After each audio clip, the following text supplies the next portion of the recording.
Can you hear me? I can't hear you.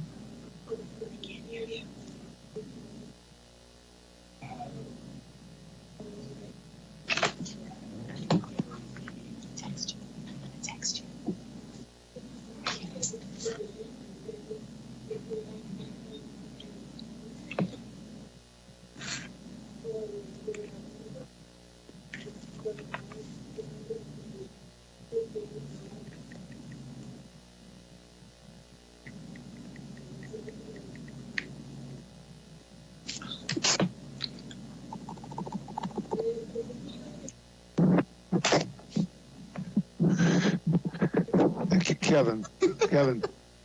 Kevin, you copy this? Tom, no, it's Tom. Okay, making sure it works.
Ask all legislators to join us in the chambers so that we can get started with the committees this afternoon.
All right. Call the Rules Committee to order.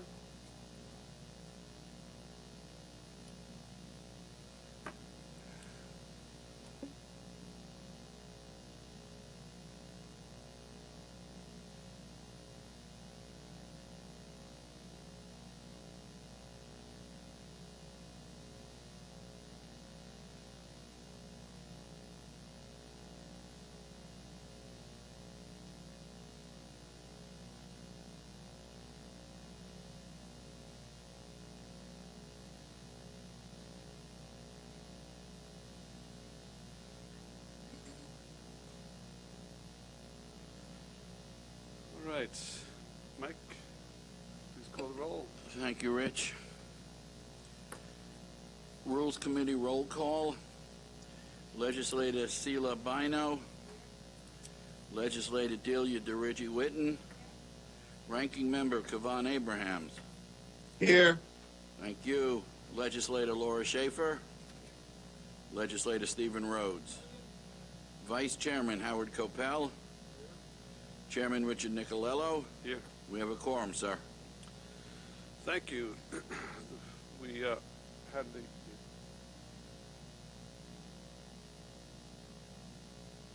Just going to mention that. We had the Pledge of Allegiance before our hearing this morning, so we're going to forego that at the moment. So the first things we do in rules are the committees, and we're going to call all of the contracts together, starting with A3, A4, A5, A8, A9, A11, A15 of 2021. These are resolutions authorizing the Commission of Shared Services to award or approve additional funds or funding for blanket purchase orders between the county and Long Island FQHC, DF Stone Contracting, Winter Brothers Hauling, Ennicon Northeast, Attenti US, Taubes Carpet, and NPA Computers. A13, 21, A2021. These are resolutions authorizing the Commissioner of Shared Services to award and execute purchase orders between the county and Better Air Quality and General Audio Visual. B2 and B8, 2021, resolutions authorizing the county executive to award and execute contracts between the county and Palace Electrical Contractors and Eldor Contracting Corp. E25, E26.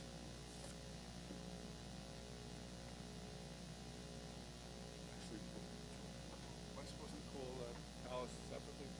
Do I call Palace separately?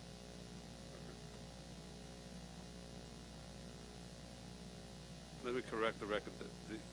In terms of the last two, I'm not calling B2 of 21 at this time, which involves Palace Electrical Contractors. We'll call that later, as one of our members has to recuse himself. So this is just B8 of 2021, a resolution authorizing the county executive to award and execute a contract between the county and Eldor Contracting Corp. E25, E26, E27, E28, E29, E30, E31, E32, E33, E34, E35.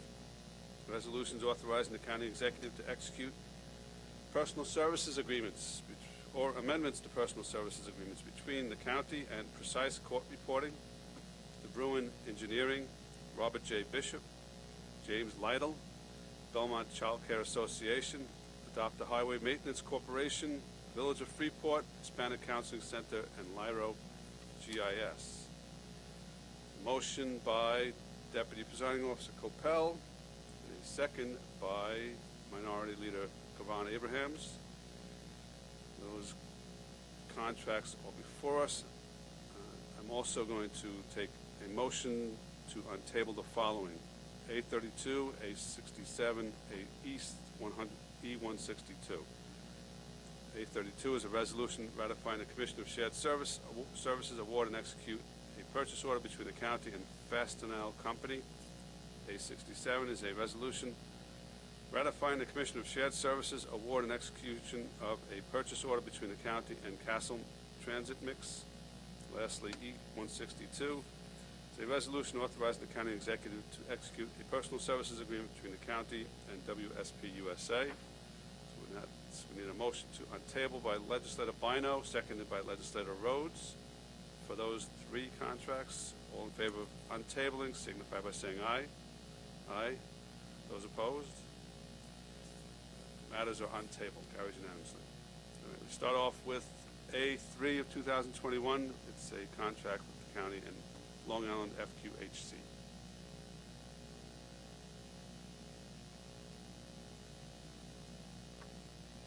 Legislators, good afternoon. Paul Broderick, Department of Social Services. The item before you is a request to increase the blanket purchase order between the county and federally qualified health centers to increase the contract amount from $483,000 to $2.5 million.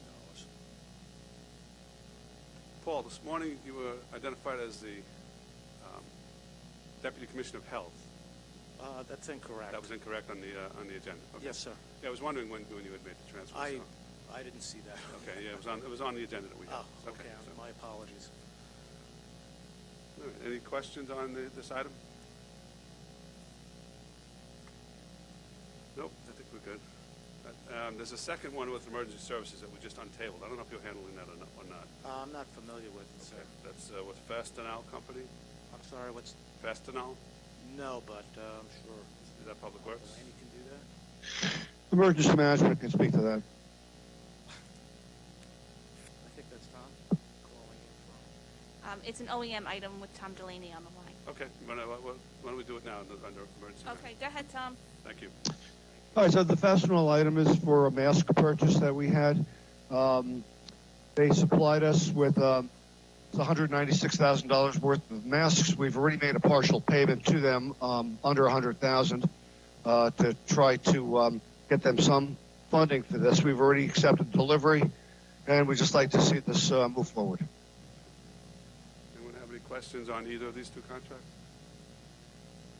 No, we're good. Thank you, Tom.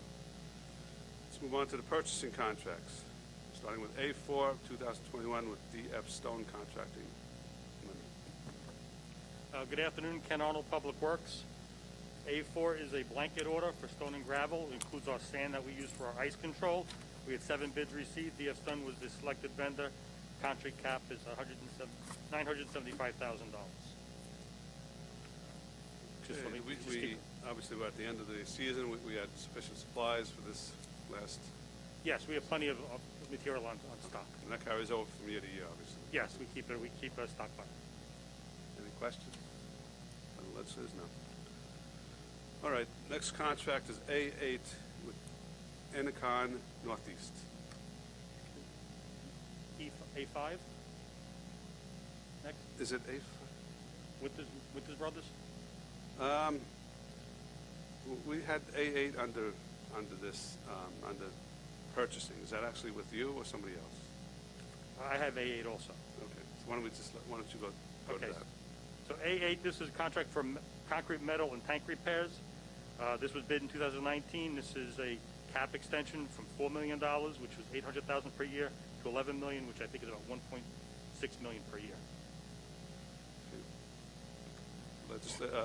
Legislator Copel. Yes, Ken, question I have is many of these contracts go from 4 million to 11 million, things like that.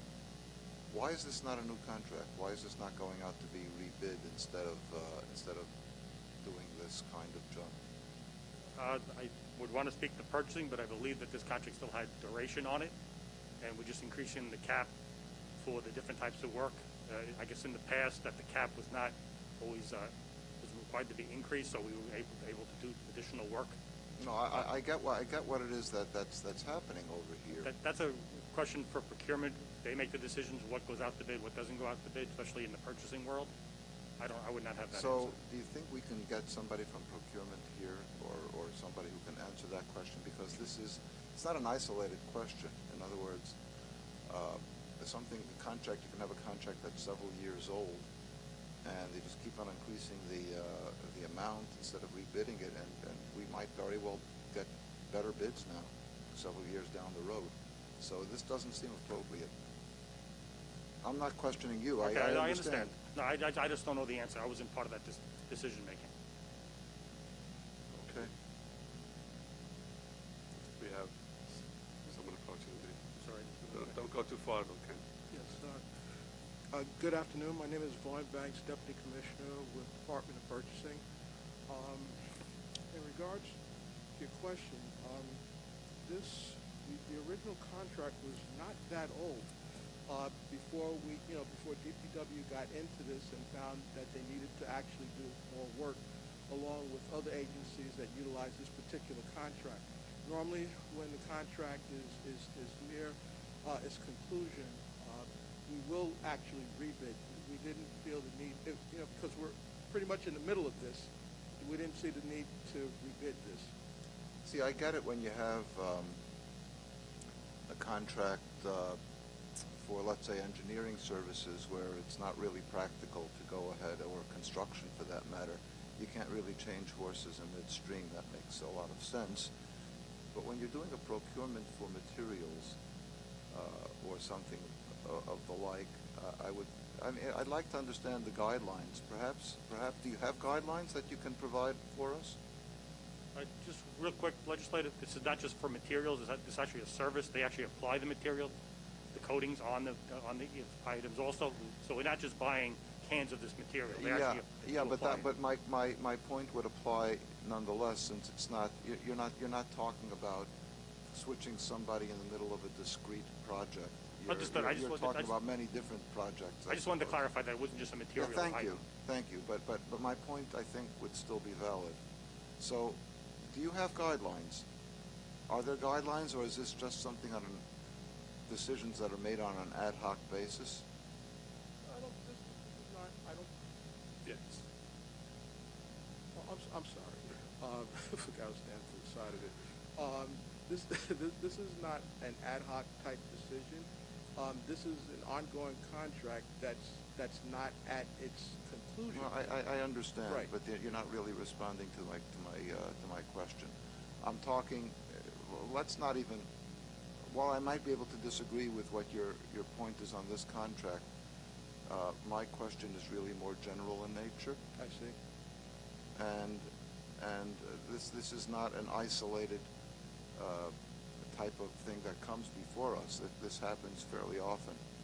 So once again, I'd like to understand how these contracts are, how these decisions are made. We'd like to get some clarity. Perhaps you can provide that for this committee soon as to what the guidelines are as to when a contract needs to be rebid and when it doesn't need to be rebid. Do you even have guidelines for that matter? Well, a contract gets rebid when it meets its conclusion. These contracts are bid at 5-year terms. They're with 1-year renewables.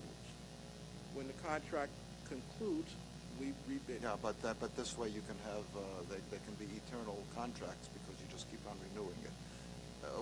So look, I don't really care to debate the point. I mean, we're not getting anywhere. My question specifically now is: does the department have guidelines, Sure. and can you get those to us? Yeah, we can explain it at another time. Sure. We can get that Not to a you. claim. Do you have written guidelines that people are using? Yes. Okay. Can you get those written guidelines to us? As far as a contract's length, what in particular do you? I want what I'm asking you is, what are the decision points that are utilized in extending a contract or increasing the cap on a contract as opposed to going out for bids on additional supplies or materials or whatever it is that we're doing, services? What are those guidelines? We'd like to see that. That would be useful to this committee, I think.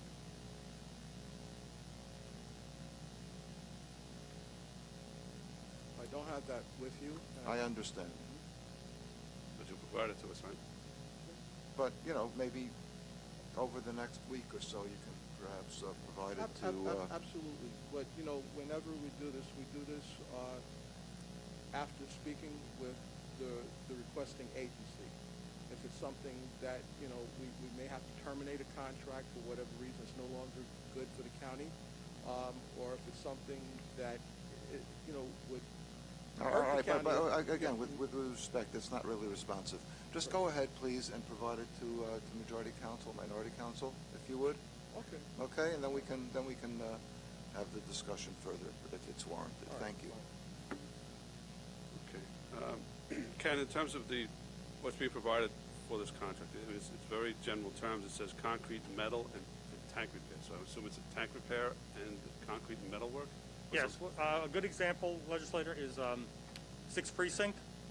A lot of the interior of that building was resealed. Remember the concrete block walls that we walked around and saw? A lot of that was done by Enercon, especially the exterior of the building. That's one of the ways we use it. We use it in bathrooms. We don't tile bathrooms anymore. Most bathrooms, when they're redone, they're stripped down to the concrete and then they're resealed using this product. It saves us a lot of time. It's much easier to maintain. The pools are painted with this product. Instead of using just regular paint, we find that we're getting better lasting with painting with this product. So it's a lot of different applications on the concrete side. On the tank side, yes, we have some fiberglass and metal tanks that we do coat using this contract also. Okay. Is this product they're talking about unique to Enercon, or is it? Yes, it is. It is, okay. So meaning that whatever it is that's being the sealant or whatever it is that's being applied, that's something that they are solely capable of producing as opposed to DPW itself purchasing it? I know when they apply the warranty, they supply us a warranty for the length of the material. I'm not sure if we'd have that if we applied the material. So I'm not sure if we could apply it and if we'd have the warranty that they provide when they put the material on. Yes, the follow-up question is, why can't county employees do this work? Why isn't civil service I'd have to look at the MSDS, which is what health and safety requirements to apply the material. Do our guys, are they trained properly to apply that material? I always like to look for the warranty that comes along with applying the material. If I know that if I have an issue with it, I can have the vendor take care of the issue and not have to do it myself. Those would be the major concerns I would have by us applying it. Can you guarantee this committee that this is not taking the work away from any of the county workforce? Any work away from the county workforce that could be done by the in-house?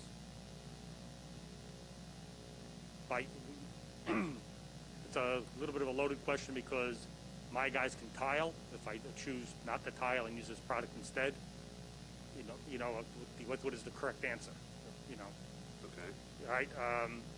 So there's alternative things that could be done that would not use this product that my guys have done historically. This is a new product for the last 5 or 6 years. We've been using it in a lot of locations. Okay. So that's why I don't want to say yes and no on that answer. I hope you understand that. I appreciate that. So the key here is that this is a unique product that the county itself, the county workforce, is not itself using, so that there are advantages over, say, for example, tiling. There's Yes. an advantage to using this service to apply the sealant as opposed to doing a tiling, correct? Yes. And it's been determined that that's in the best interest of the county to continue doing this type of. Yes. Speaking with my facilities team, they all like the way the product performs, and it's a much better alternative. But as we sit here today, the county workforce could not be itself, to your knowledge, could be applying this sealant.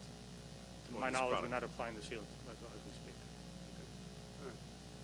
Any other questions? All right, Ken, you want to move on to the next one? Is that A11? Yes, that's yours as well. Yep. So A11 is a blanket order for furnish and install carpeting and vinyl floor tile. We had 3 bids. Tarbs was determined to be the lowest responsible bidder.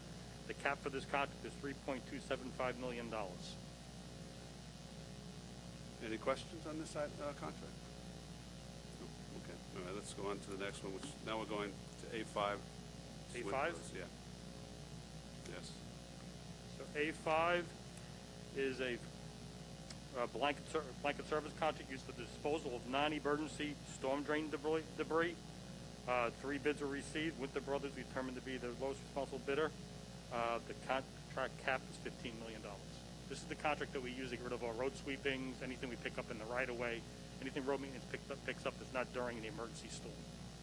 Okay, I think this one also goes to Howard's point. This is a contract that apparently the previous maximum amount was $1,700,000. Now it's being raised to $15 million. So I think This was rebid. this was rebid. This Okay. was rebid. All right. No. Any other questions on this side of this contract? Legislator Reggie Whitten. Hi, Ken. I think we all know that unfortunately Eric Winters passed away. Do you know that this company is still going to be Yes. in existence? Yeah, we vetted, this company was vetted after that sad Okay. event. All right, thank you. Any other questions? Okay, let's go on to the next one, which is A13, better air quality. Yep. So A13 is a HVAC ductwork cleaning contract. 2 bids were received. Better Air Quality was determined to be the lowest responsible bidder. Their contract cap is $2.5 million. Okay. Any questions on this one? Hearing none. We're going to skip Palace Electrical Contracting. We'll actually Okay? we'll discuss that at the end of your presentation and make a separate vote on that one. So there were 2 Palace contracts, B2 and B3. B3.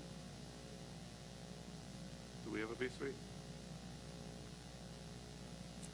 No, so it's just B2. So we're skipping that one, coming Okay, back to I'm sorry.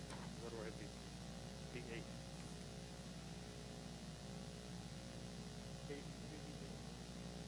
B8 is the Eldor contract. Yep.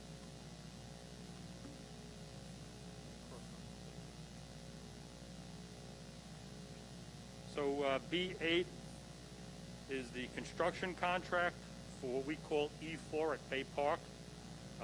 E4 is the contract that is bringing outside power feeders into the plant so we can get off the on-site power generation facilities. This is PSE&G has their phase of work, and then the county has a certain phase of work that we need to do on the plant property to make this project viable. So Eldor is the lowest responsible bidder for the work associated with it. It's all funded through our 428 program, the FEMA money that we have. You're finished with that part of your presentation? Yep. Any questions or discussion? No? All right, let's go to E26, DeBruin Engineering. E26 is for professional services related to on-call environmental construction management services. We had 13 firms submit this on-call request. DeBruin is one of 8 that will be selected. The contract cap for this work will be $1 million. Any questions on E26? No? E30. E30 is the Adopt a Highway Maintenance Program. So the county re-procured the Adopt a Highway program. We had 2 bidders. Firm of, what's the name of the firm?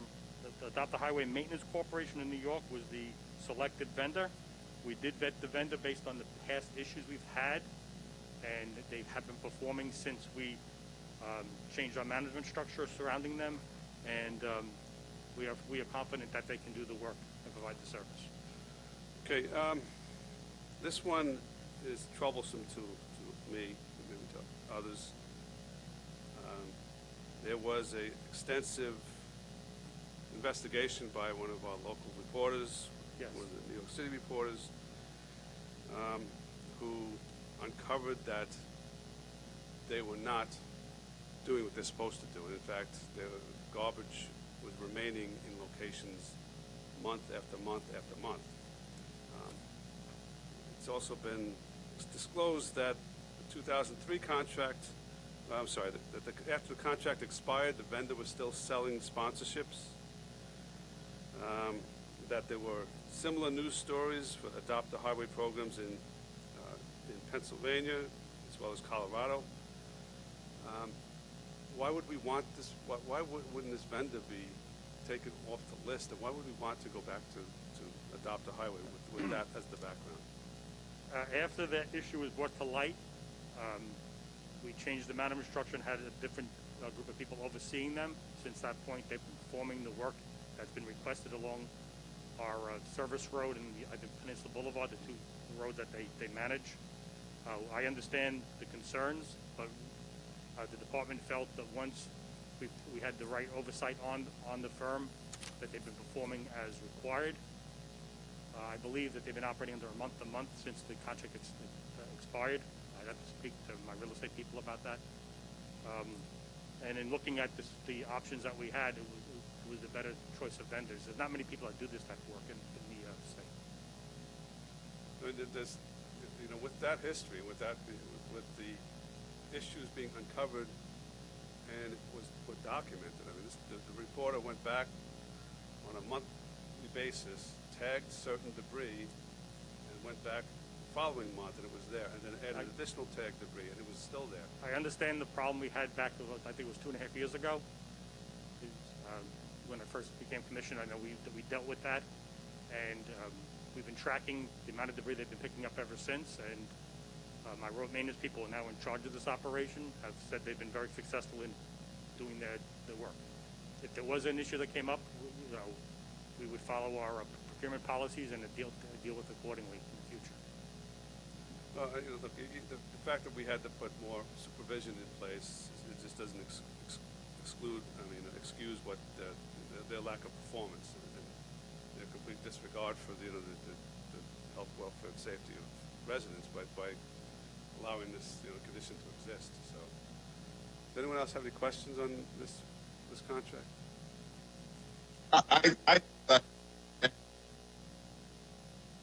Yes, Kavan, we didn't pick up exactly what you said. Oh, no, you asked if anybody else had questions. Yes. Thank you. So Ken, our concerns are tied to the same concerns that Rick brought up. Can you provide to the committee how the two firms that responded would score? I can't believe with the history that we know and what we've heard again today on the floor regarding this one particular company, that someone could score lower than them. History we know about this existing company that is before today.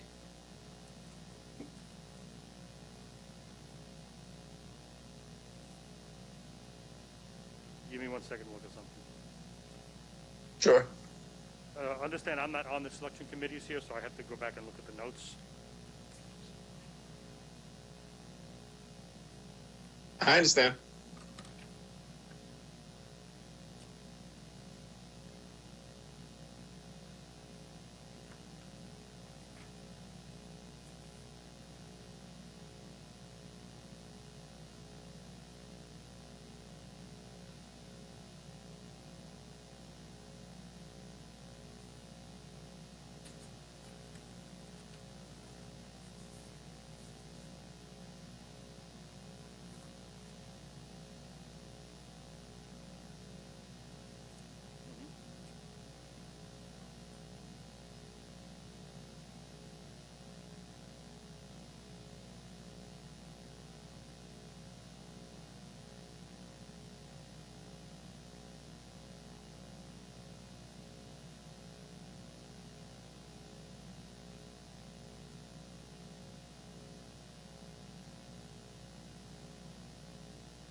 All right.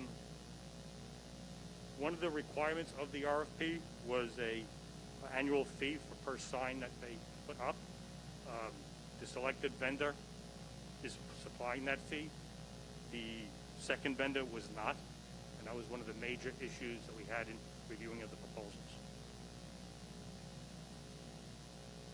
Okay, so I'm guessing that issue receives some level of high priority. Yes. Okay. So the issues that were identified by news reports doesn't carry the same level of priority. I will say that since we put the correcting of the sign, corrective measures put in place by the department after the news report came up, we felt that they made the corrections they had to make, and we'll continue to monitor them to make sure that they perform as per the contract. Well, I could tell you though. I mean, and not to give you a hard time on this, but I don't think you need to monitor them at all. Honestly, we see it every day when I drive down our streets and roads. I can monitor it for you. The bottom line is, from our standpoint, we shouldn't have to spend this level of county resources to monitor a contract that everyone in the public can see. I mean, I think I would have liked to have seen a different vendor be selected in this process. But I think in the interim, we would need to see some level of confidence that what you guys have in place is going to ensure that this doesn't happen again. So I suggest that if it's okay with you, presiding officer, that we table this matter for today, and then we have both of our staffs go over the protocols in regards to how we're monitor this contract going forward. Which honestly, I think if we're spending 10 minutes today on monitoring this contract, we're spending too much. We shouldn't have to do that, especially with the history that this vendor had. I'm perplexed at how they have a second chance. I agree with the tabling. I've been told also that the Inspector General is still investigating this matter. So I was surprised. I wasn't expecting to be called today, so I was a little hesitant with my answers. I didn't really prep because I heard she was also still reviewing it. So we need some additional time at the very minimum. So the minority leader makes a motion to table. I'll second that motion. All in favor of tabling signify by saying aye. Aye. Those opposed, the item is tabled. E32. Presiding officer, I'm sorry. Yes. Brian Schneider, Deputy County Executive. Presiding officer, the administration would offer, when you're ready, that we could make a briefing to both sides to go over the procurement and the checks that were put in place since the illuminating news report came out. I also did want to just make a note that as part of this contract, the only road that this firm is working on is the service road to the expressway. So if there are other county roads that that are viewed as garbage strewn, that's not part of the work that this contractor is supposed to be taking care of. So I just wanted to make make that matter known. Also, we followed up with CBS TV regarding their story that was done in 2018, and the reporter offered to do a follow-up before this item was going to be called, who will indicate that the level of effort that this contractor has been making since that correction was made in 2018 has been phenomenal. So I just wanted to put that on the record. I appreciate that. We will take you up on your offer to do a briefing. I don't know if did we actually vote on that or no? Okay. All, unless the motion is pending. All in favor of tabling signify by saying aye. Aye. Aye. Those opposed, item is tabled. E32, 2001, it's a contract with DeBruin Associates, DeBruin Engineering. I'm also covering 31 today, the traffic safety item for the department. 31. It's typically an item that Chris Michon would have covered. Okay, Traffic Safety Board? Yes. You want to do that? Sure. So E31 is the contract with the Village of Freeport to provide funding for the DWI enforcement for the period of 2021 through 2025. The contract has $11,000 being authorized annually for that period. Any questions on E31? Ken or Katie, going forward, if the administration will let us know which speakers are going to be speaking on which contract. I mean, we try to organize the contracts. I understood. It was a last-minute decision that we made okay. on All Friday. Right. But I mean, we try to organize it so that if it's public works related contracts, you come up for a block of times instead of when I'm jumping back and forth. Yep, Okay. understood. All right. Thanks. E32. E32 is a contract amendment for DeBruin Engineering. It's associated with our Cedar Creek Digester Rehabilitation Project. It's an extension-only amendment, adequate funding in the contract. Any questions or discussion? None. Do you have an item on the calendar that was a tabled item, right? Yes, I have two, I believe. Okay. 867 and E162. All right. Since you're here now, let's do those as well. Okay. They've already been untabled and they're before us. Okay. So A67 is a service contract to provide concrete ready mix for the department's projects. It has a cap of $2.5 million, and Castle Transit was the lowest responsible bidder. There were two bidders on that contract. Any questions or discussion on A67? No? All right, then let's go to E162. So E162 is a professional services contract with WSP USA Inc. It's for our shared mobility management plan. We had 5 proposals for this project, and WSP was the selected highest technically ranked firm. They're providing 14% WBE utilization, and we'll be using this contract to do a shared mobility study, which also includes looking at the future bus ridership. Tell us just briefly what a shared mobility plan is, shared mobility management plan. So you have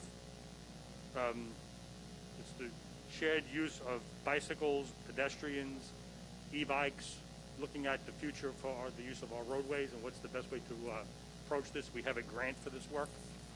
I think it's the UPWP, so it's partially funded through a grant. So it's looking at all the other uses of the roadways for the future. All right. It seems obviously a good purpose. When do you anticipate the study will be done?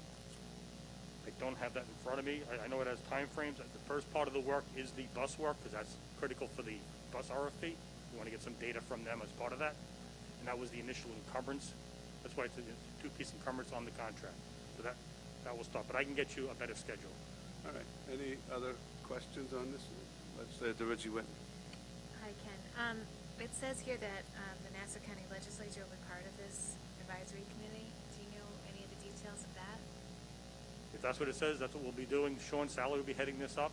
So any type of projects that have a planning component, we usually look to get stakeholders' input as we go through the process. Any other questions? Sure. Legislator Bino. I'm sorry. Is internal? I'm sorry. Is Jody Franzese in the? She's remote. Okay, she's on the screen. I'm here, legislator. Thank you. Hi. Jody how are Franzese, you? Office of the Inspector General. How are you? Good. Did you have any concerns regarding this contract? I'm sorry. Are we talking about the WSP contract? WSP, yes. Yeah. We had had some disclosure issues initially.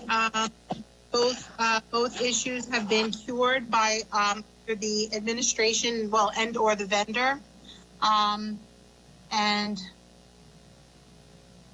mean that's the lion's share of what we were concerned about. Okay. There were no other issues that popped up regarding OSHA or anything like that?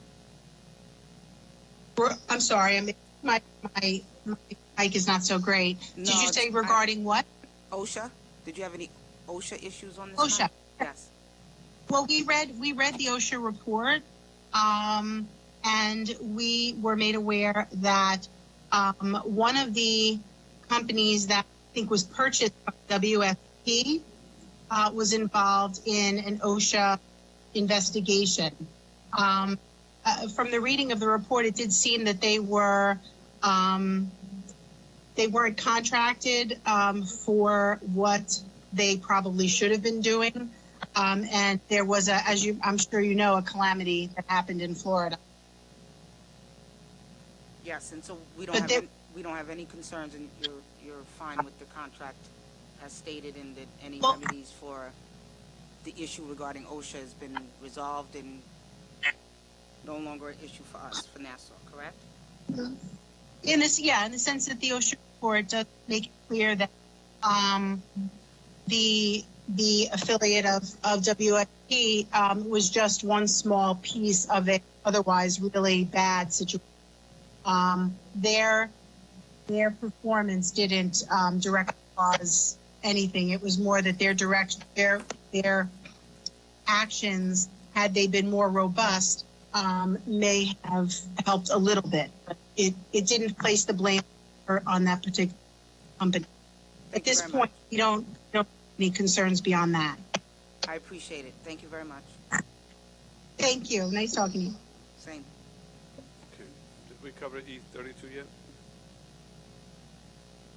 Yeah, that's also another agreement with the Bruin.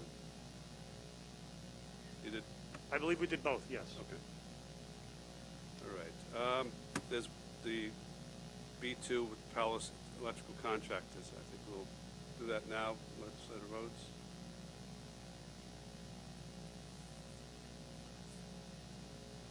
I didn't call this. I'm going to call it now. A resolution authorizing the county executive to award and execute a contract between the county and Palace Electrical Contractors, B2 2021, moved by Legislator Reggie Whitten, seconded by Legislator Schaefer.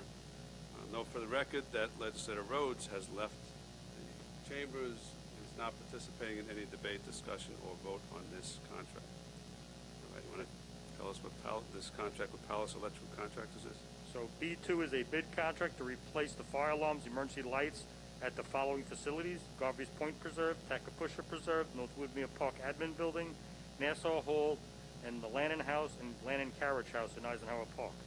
3 bids were received. Palace had the lowest responsible bid at $474,000. There is no MWB, as they're doing all the work in-house, self-performing. Any questions or debate? Hearing none, let's vote on this specific contract, which is B2. All in favor signify by saying aye. Aye. Those opposed? Carries unanimously. Can we invite, maybe we won't do that. Invite legislator Rhodes back in the room.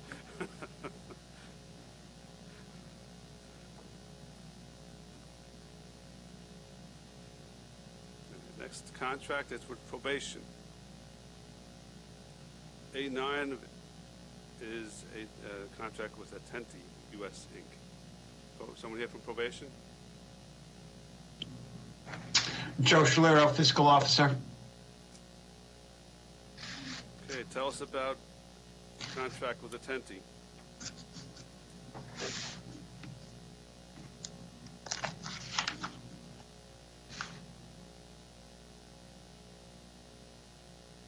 You can go ahead. This is to increase the funding on the blanket purchase order for Attenti USA for electronic monitoring. The previous blanket had been for $100,000. This is increasing the blanket for $250,000 based on the increased need for electronic monitoring arising from bail reform, pretrial and bail reform. Costs have increased from for this vendor from $5,400 January of 2020. We're now running up to $30,000 a month.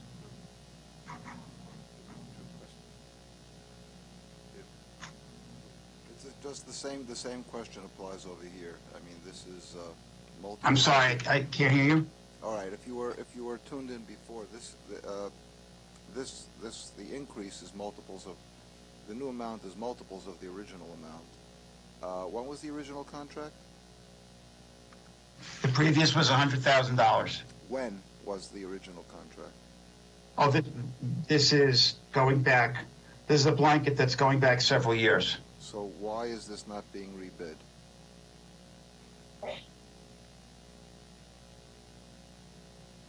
I'm sorry, what was the question? Sorry, why is what? What I asked was why this is not being rebid as opposed to extended and enlarged.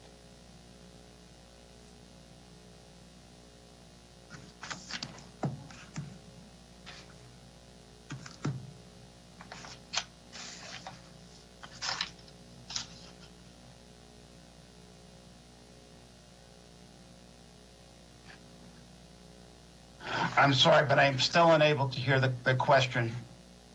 Oh, okay. What I asked you is, why is this contract not being rebid as opposed to being enlarged and extended? Why is it not being, I'm sorry, legislator, why is it not being what? Rebid. Oh, it was rebid. It was rebid, I believe this was rebid about a year ago. So but we did not know what the extent of the impact of electronic monitoring and bail reform was going to be. I'm sorry. So the original. It was rebid in July of 2020. July of 2020, it was rebid. Yes. And what was the amount at that time? At that time, we were running $6,000 a month. And now the new amount? With the bail reform went into effect in February of 2020. Our costs increased that $6,000 a month was for just pre-trial. But our Attenti invoices were averaging $8,000, $12,000, $12,000, $10,000, $10,000. We did not have a real good read on what the impact of bail reform was going to be until we got into late fall, where COVID restrictions were started to be lifted, and we could get a better read on what to come back to for additional funding. Our funding on pretrial bail reform went from 0 in January, $4,300 in February, increased to, again, the $6,000 range over the summer months, and then in October increased to $14,000, again in November, $15,000 in December. And currently, for just pre-trial, we're at $17,000 a month. Fine. So at the time that it was bid in July of 2020, I think that's when you said, you anticipated and probably projected in your bid package a cost or contract amount of something like $6,000 a month, if I understood you correctly. This is not working. At the time it was rebid, what? You anticipated a monthly cost of approximately $6,000 a month at that time. Yes. And that was the amount specified, I presume, in the bid package. We wanted to have a better read on what we thought we were going to have to come back for additional funding, rather than to overreach prior to having any kind of track record on this. Okay. So, all right, look, my question was, and I suppose we'll probably have to go ahead with this. My question was, if we're now proposing to spend several multiples of what we had originally anticipated, would it not be appropriate to rebid this contract at this time?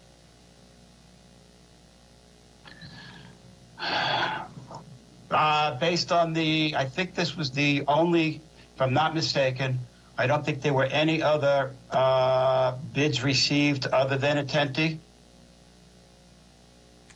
at the time that this was rebid. I'm not 100% sure on that, but I think there were no other bids received that met the specifications, at least. Okay, thank you. Any other questions or discussion? Okay, thank you. Next, several contracts with information technology, starting with A15 with NPA Computers, Inc.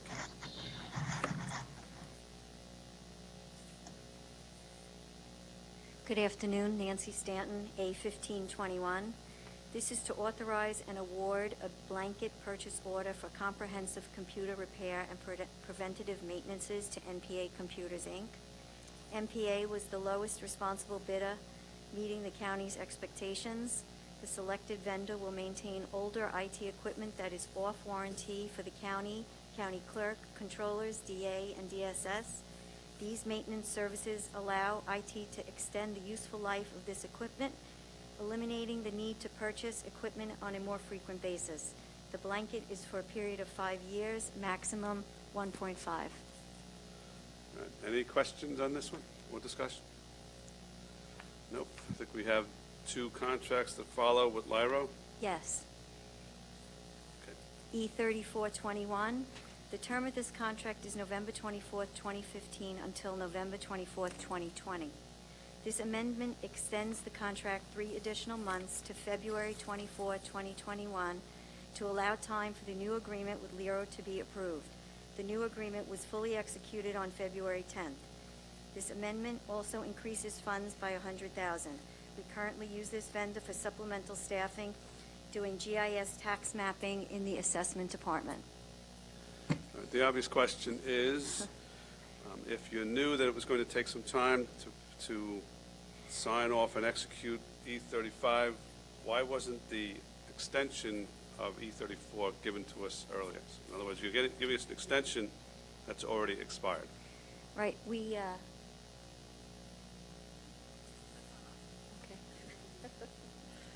Hi, Presiding Officer Katie Horst from the administration. Nancy, Commissioner Stanton's been here a number of times, and you have all requested that she provide you with her staffing plan. So we held this because you made it very clear that this supplemental staffing contracts weren't going to move forward until you were provided that plan. So that plan has been provided, and we, at that time, felt we could move this forward to you for your approval. Okay. All right. Thank you, Katie. Anyone have any other questions for this?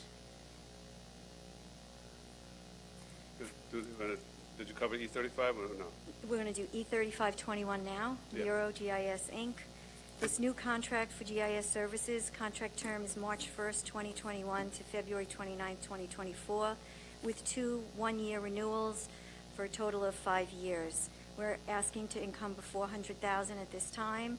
We use this vendor for monthly GIS data maintenance for police CAD system and tax map tools migrations for assessment. Okay. Any questions or debate? Thank you. We're good, thank you. Next contract was with the Nassau County Police Department, A2021, General Audio Visual. No pressure, Inspector Field. Just note that the Commissioner and some of the top brass of the department are behind you. Thank you very much, sir. Good afternoon, William Field, Deputy Inspector with the Police Department. Item A20-21 is a direct purchase order between the county and General Audio Visual Incorporated. This vendor is going to provide and install a audio-visual system at the new police academy. It will include projectors, projection TVs, cables, speakers, and other visual education aids at the new academy. 33 vendors viewed the bid, only 4 made bids. The maximum amount authorized under this purchase order is $1,191,796. All right. Any questions or debate? Okay, thank you. Thank you.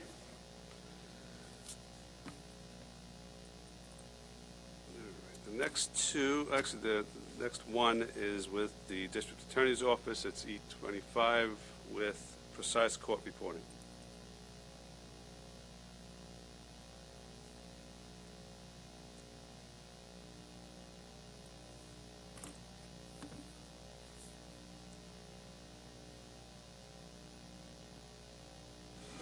Somebody on the screen, I don't know if he's on, I think he's muted. Bob, are you available? McManus?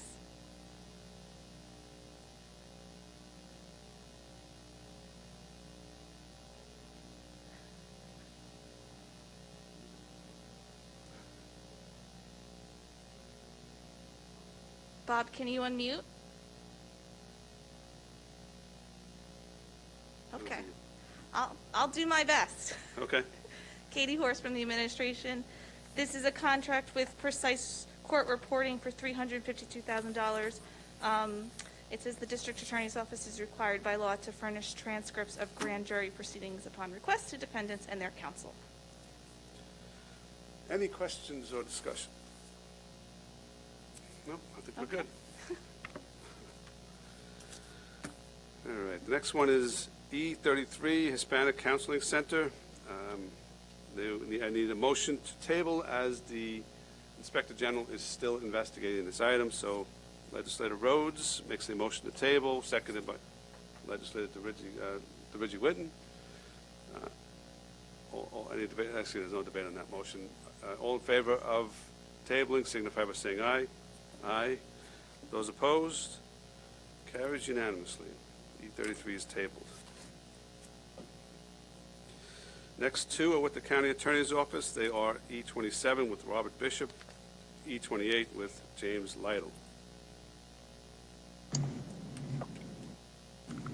Good afternoon, legislators. Brian Libbert from the County Attorney's Office. These are amendments to existing contracts with the county's lobbyists, Robert Bishop and Manat Phelps. If you have any questions, happy to answer the same. Okay, I just want to put some things on the record, which will record actually an agreement between us and the county executive. These two lobbyists will provide the county attorney, county executive, presiding officer, and minority leader with written monthly progress reports on county legislation and other legislation that may affect the interests of the county. They will establish meetings with key legislators and their staff to advance legislation of county interest and concern. They will notify the presiding officer and minority leader of legislation to be advanced at the request of or on behalf of the county prior to taking any action with respect to such legislation, and they will timely respond to inquiries from the presiding officer and minority leader and their respective counsel as to any actions taken or proposed to be taken by the lobbyist to clarify existing legislation and to explain proposed bills and the impact that they may have on the county and its residents. This also, I believe, will require them to have meetings at the request of the minority leader, myself. So that those terms have been incorporated into the contract. We want to make sure that the legislature has access to the lobbyists who are in Albany advocating and promoting legislation on behalf of the county. Anyone want to add anything or discuss anything? Okay. That's good. Thank you. Have a great day. Thank you. And last one for today will be with Human Services, E29, 2021, with the Belmont Child Care Association.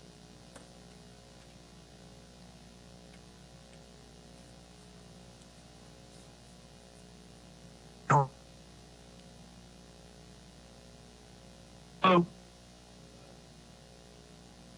Oh.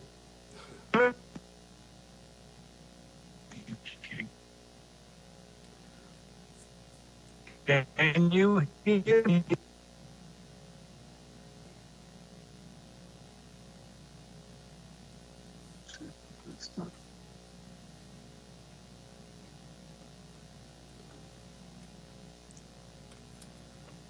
Brian, are you able to hear us?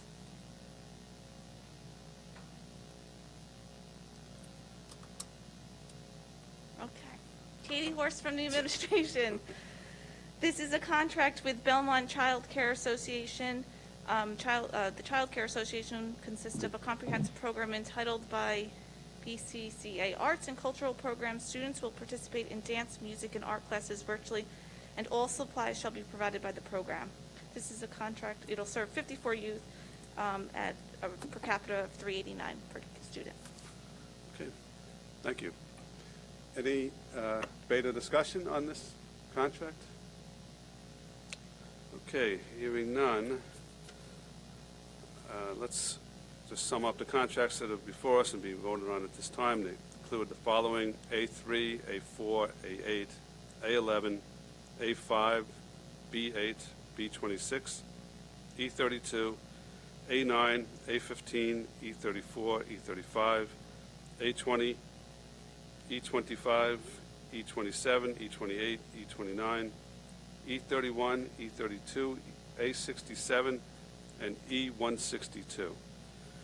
Any further debate or discussion? Any public comment? Hearing none, all in favor signify by saying aye. Aye. Those opposed? The contracts pass unanimously. We'll put rules into recess and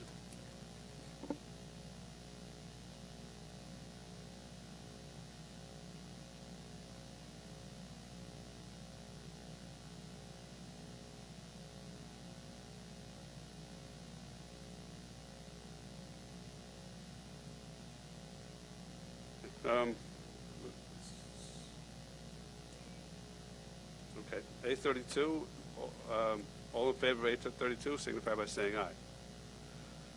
Aye. Those opposed? That carries unanimously as well. We'll put the committee in recess and move on to the other committees.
Good afternoon. I'm going to call the Public Safety Committee to order.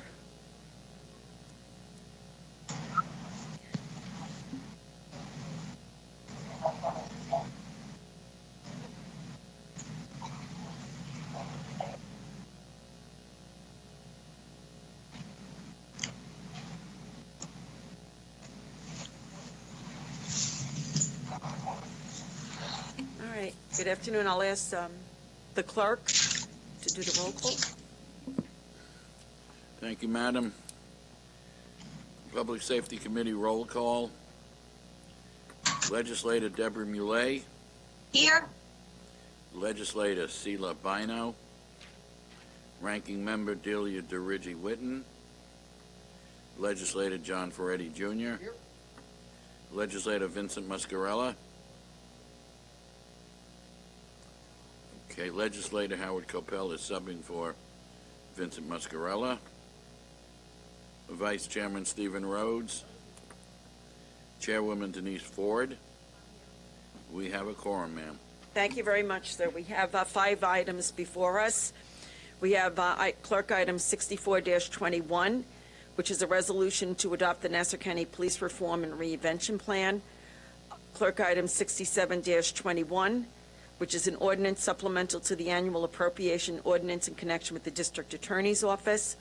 Item 68-21, it's an ordinance supplemental to the annual appropriation ordinance in connection with the District Attorney's Office. Clerk item 70-21, an ordinance supplemental to the annual appropriation ordinance in connection with the Police Department.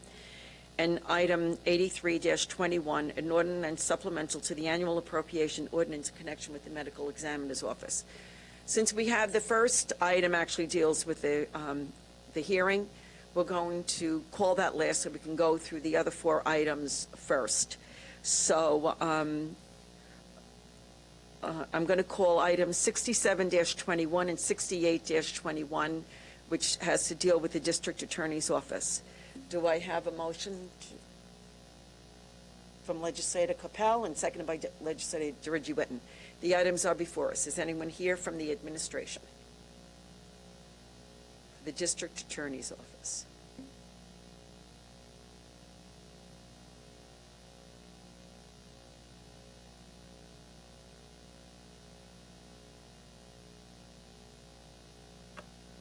Bob?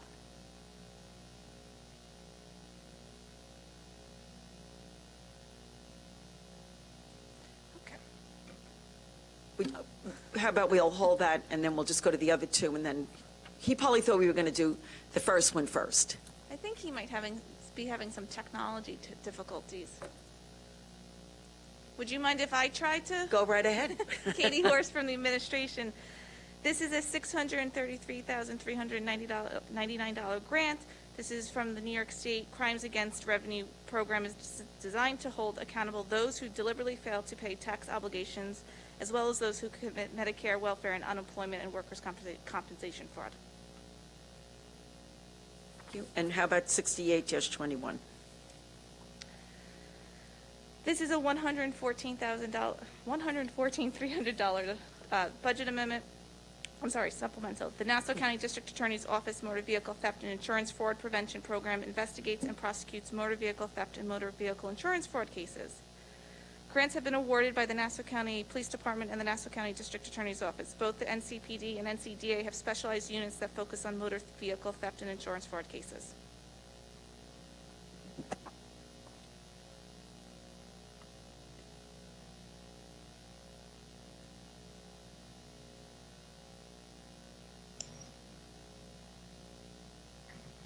Sorry, I apologize for that. Any questions from the legislators? I see none, nothing from the public. All right, all those in favor of passing items 67-21 and 68-21, please signify by saying aye. Any Aye. nays? Okay, the items pass unanimously. Thank you, Katie. Okay. All right, now, item number 70-21. Do I have a motion on this item? Okay, Legislator Capel and seconded by Legislator DeRigi Witten. Who's here? Oh, good afternoon, sir. Good afternoon, William Field, Deputy Inspector from the Police Department. Item 70-21 is a supplemental appropriation of $500,000 received from the United States Department of Treasury. These funds are to be used to enhance law enforcement efforts and investigations. These funds may be used and could be used for something such as our armorer courses, which are required to allow our PD firearm training unit to properly repair and maintain our members' firearms. Okay, any questions from the legislators? I see none. Any in the public? I see none. All those in favor of passing item 70-21, please signify by saying aye. Aye. Opposed? Okay, the item passes unanimously. Thank you very much, sir. 83-21, which is the medical examiner's office. Do I have a motion? Okay, Legislator Rhodes, second by Legislator Capel. The item is before us. Who is here from the medical examiner's office? Okay, it's going to be Katie, I guess. Hi. Oh, okay. It's Dr. Pasquale Buffalino. I think I've been asked about 8321. It's kind of hard to hear. Okay. So this is our annual Office of Justice formula grant for the laboratory. It's aimed towards capacity enhancement and backlog reduction. This year, the award is $302,826. Again, it's formula-based, so it's geared towards our crime numbers. It's a no-match fund, and the intent is to increase the number of samples in the DNA section entering the database by increasing the capacity of the laboratory and at the same time preventing backlogs. All right, thank you. And that's like for current cases with the backlogs, or I guess you can't hear me. So this is like... I can barely hear you. Oh, okay, then we'll wait a question in another time, okay? Because I know this miscommunication. All right, all those, does anyone else have any questions, comments? I see none. All those in favor of passing 83-21, please signify by saying aye. Aye. Any opposed? The item passes unanimously. Thank you very much, sir, okay? Thank you. Okay. All right, we are going to move on to item 64-21, but before we do so, we are inviting the member of the Rules Committee to join us on this, so that it's one set of questions, I guess. So if the members, right, if the presiding officer would like the members of the Rules Committee to please join us for this particular hearing.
Okay.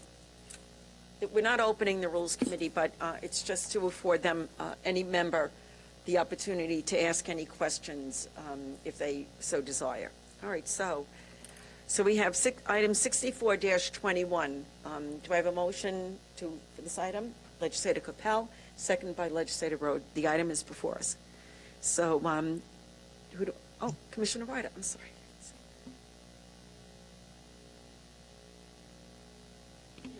Perfect. Good afternoon. Okay. And I'm open to any questions that you have. All right. Okay. Well, I guess, my question would be, are there any updates on the plan?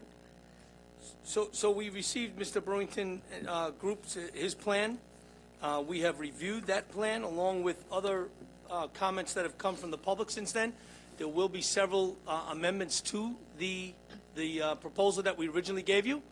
We sent out that second proposal. There was some changes in that, and there are more coming in this future proposal.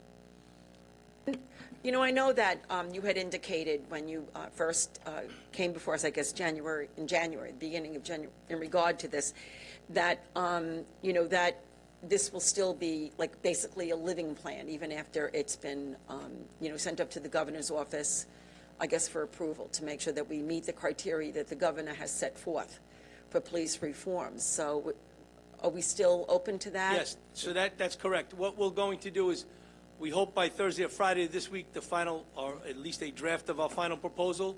By Friday, we have a PACT meeting Thursday night. We want to review with the PACT meeting. Friday, that will be given to the ledge. And then by the 22nd, we hope that there's a vote that sends it up to Albany. That document, that PACT meeting, we will continue to meet monthly afterwards, as Mayor Prime is the co-chair, and we will continue going forward to see what, first, that we're held to the accountable to everything that we said we're going to do, and two, to keep us in check, and then two, to make sure if there's other changes that we'd like to make. Reverend Sally from Long Beach has made some great recommendations on how we look at our data regarding complaints and how we can assist with our civilian complainants.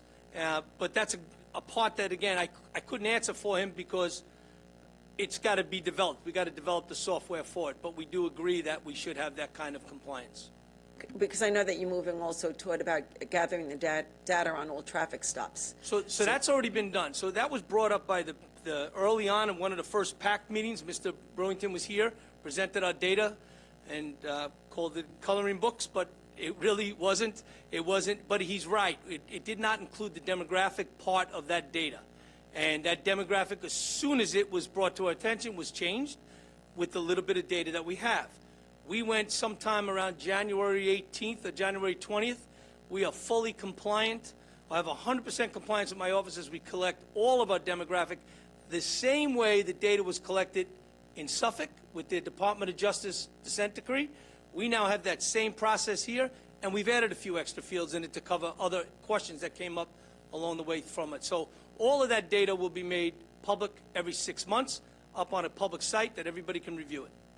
And I'm sure that we probably will do a follow-up meeting as well, you know, just to, you know, follow the benchmarks and see where we are. Because I know that, you know, for me, and I know a couple of the legislators, because I did receive a letter from two of them in regard to the mental health, you know, aspect, especially for our police officers. So we will be following up, you know, with you on that, because it is an important issue, as even with police reform, but even for the care and the concern of our police officers. So if I can, I'll quickly address some mental health for you.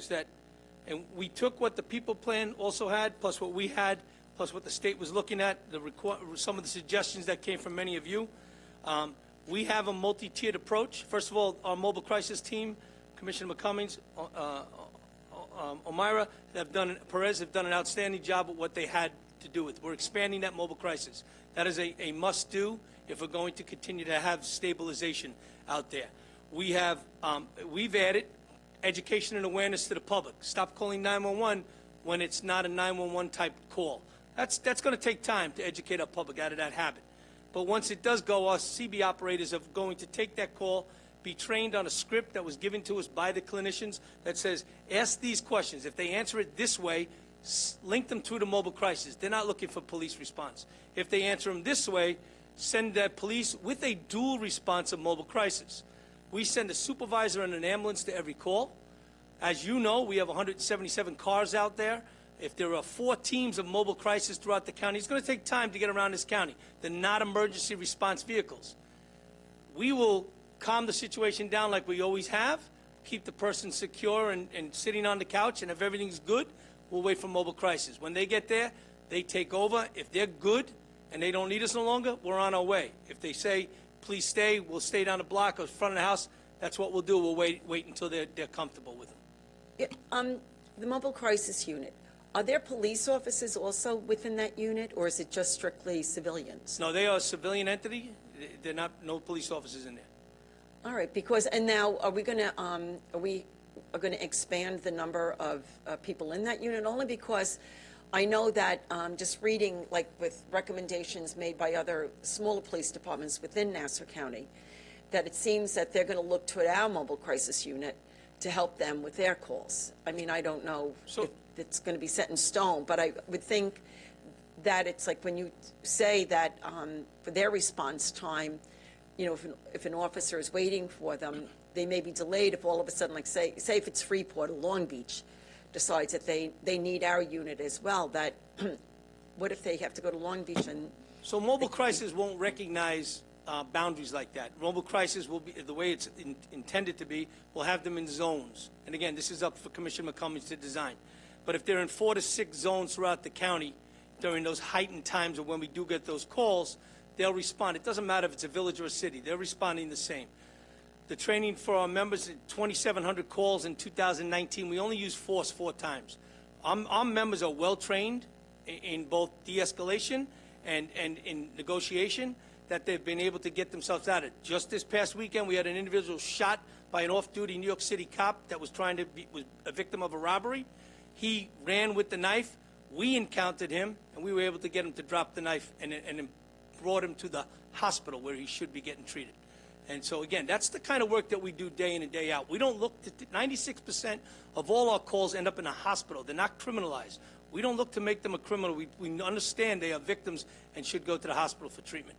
It's that stabilization afterwards, once we get them there, that one, they're getting treated and staying there, or if we can prevent them from going there, which is the intent of mobile crisis. Thank you very much. Anyone else have anything? Or Legislator Bino? I'm sorry, I didn't see you. It's Go okay. ahead. I think I'm going to start if she wants to join in.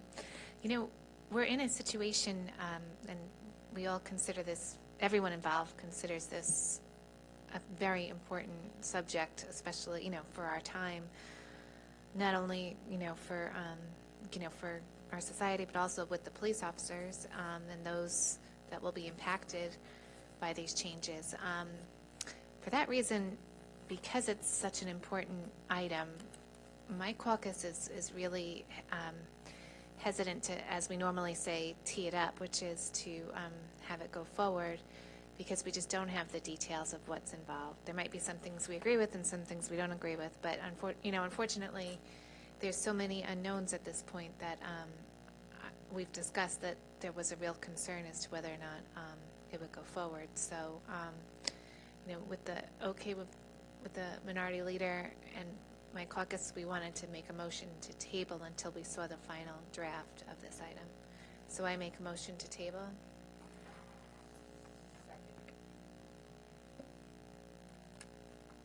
We have a second. Seal is a second.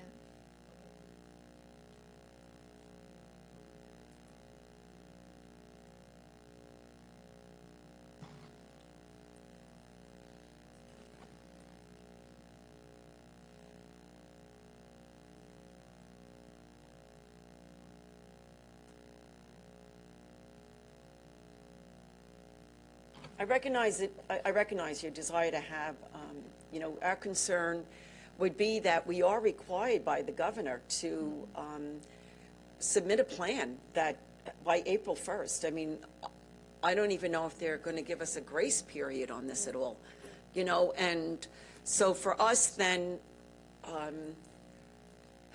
we would have, because we end up, I think the danger is if we don't have this plan submitted, and as my understanding, we can possibly lose funding. Okay, yeah. That's correct. Mr. Commissioner, when do you expect these amendments to be made? So the amendments keep changing because we keep accepting more changes. So it's never a dead document. The document, like as of Thursday, I will have another amended version for you from what the amendment from the People's Plan. Again, what we've decided to accept and not accept in there. So it's not, you know, and again, next week I'm sure there'll be more comments that I listen to what you say here today and I put more amendments. So the document that we submit on Thursday should be the final, but I haven't heard from everybody here about what they want to put in. So that's why, again, the document keeps changing. You know, what I submitted last week was the draft of the final, and then listen to the People's Plan. Now it's another draft of the final.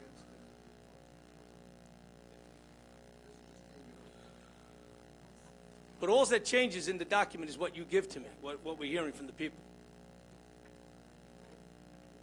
But do you have written down what you have accepted so far, like the actual changes? I can verbally give by Thursday, that will all be done. That just came in through here last week. So by Thursday, I can have that final submission, Friday. Okay, Friday. hold on. I have to have the pack Thursday night.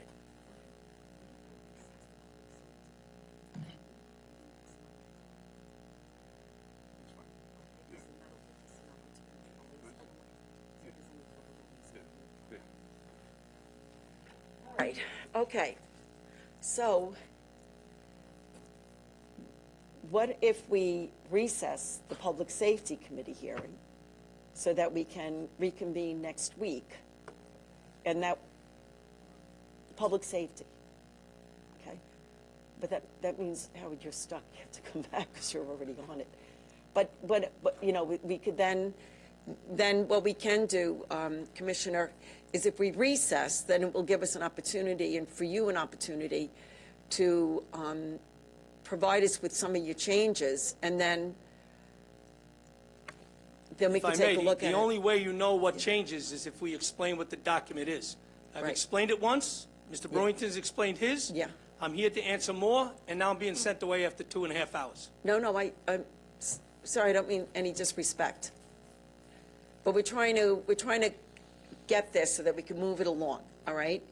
You know, do you have some of the changes already that we can see right now? I am prepared to answer any question that you ask about any change that was proposed by Mr. Brewington's plan. Okay. Well, also, I mean, there are aspects of your plan as well. I mean, Our plan has been presented on January 7th, was redone and presented back, so you all have the plan, and have for weeks. right here. Yeah. Okay. And the recommendations for the short read is in there. So then we can ask, all right, let me ask then, on this one. You know, one of the issues would be the language access that was brought to, that was recommended by the People's Plan. How are you going to make that change so that I know that you talk about language access, but they were saying that we fall short of, reaching out to the various languages spoken here in Nassau County. So we have, from the beginning, I say the beginning, 3 years ago, we instituted iPhones in every car. Every car has a language access app on every single phone. We now have it in every ambulance. We now have it in every emergency response, every detective division, and our communications bureau. We capture the data. We've put out our plan in multiple languages, so again, it could reach the public. When you go on our website, you can click on it and go to the multiple languages again on how if you need it. If every single cop car that goes out there, and to give you an example, January from December of last year, 2020, 7,272 calls for Spanish, 281 for Mandarin, Haitian Creole 60, Korean 24, Italian 12, Cantonese 7, Farsi 3, 7,659 times, over 50,000 minutes of percentage. I have it broken down by percentage. We do have that data. We have the language line up and running, and we have all the open opportunities for anybody to use our language line and collect the data to be transparent and show it.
Thank you very much. I'm sorry for taking your time.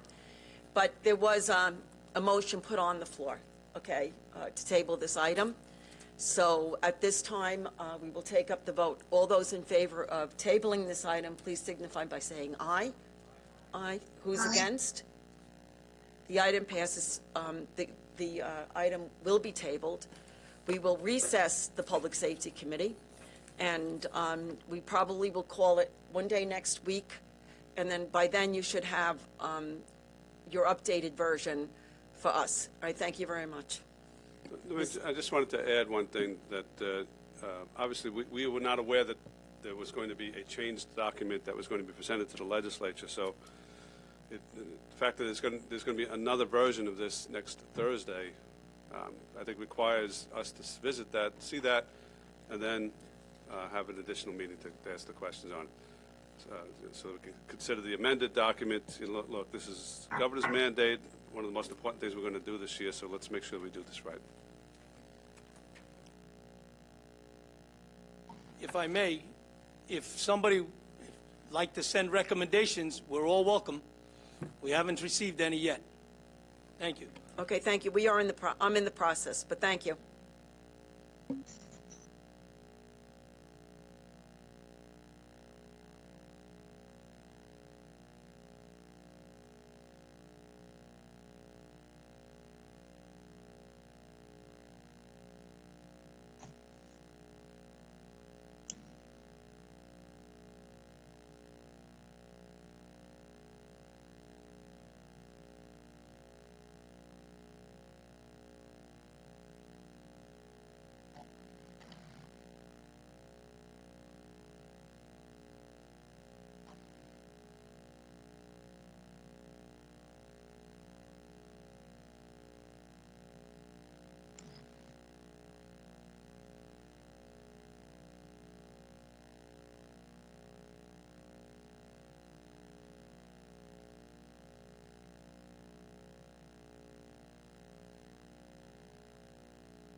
I'd like to call the Planning, Development, and Environment Committee to order.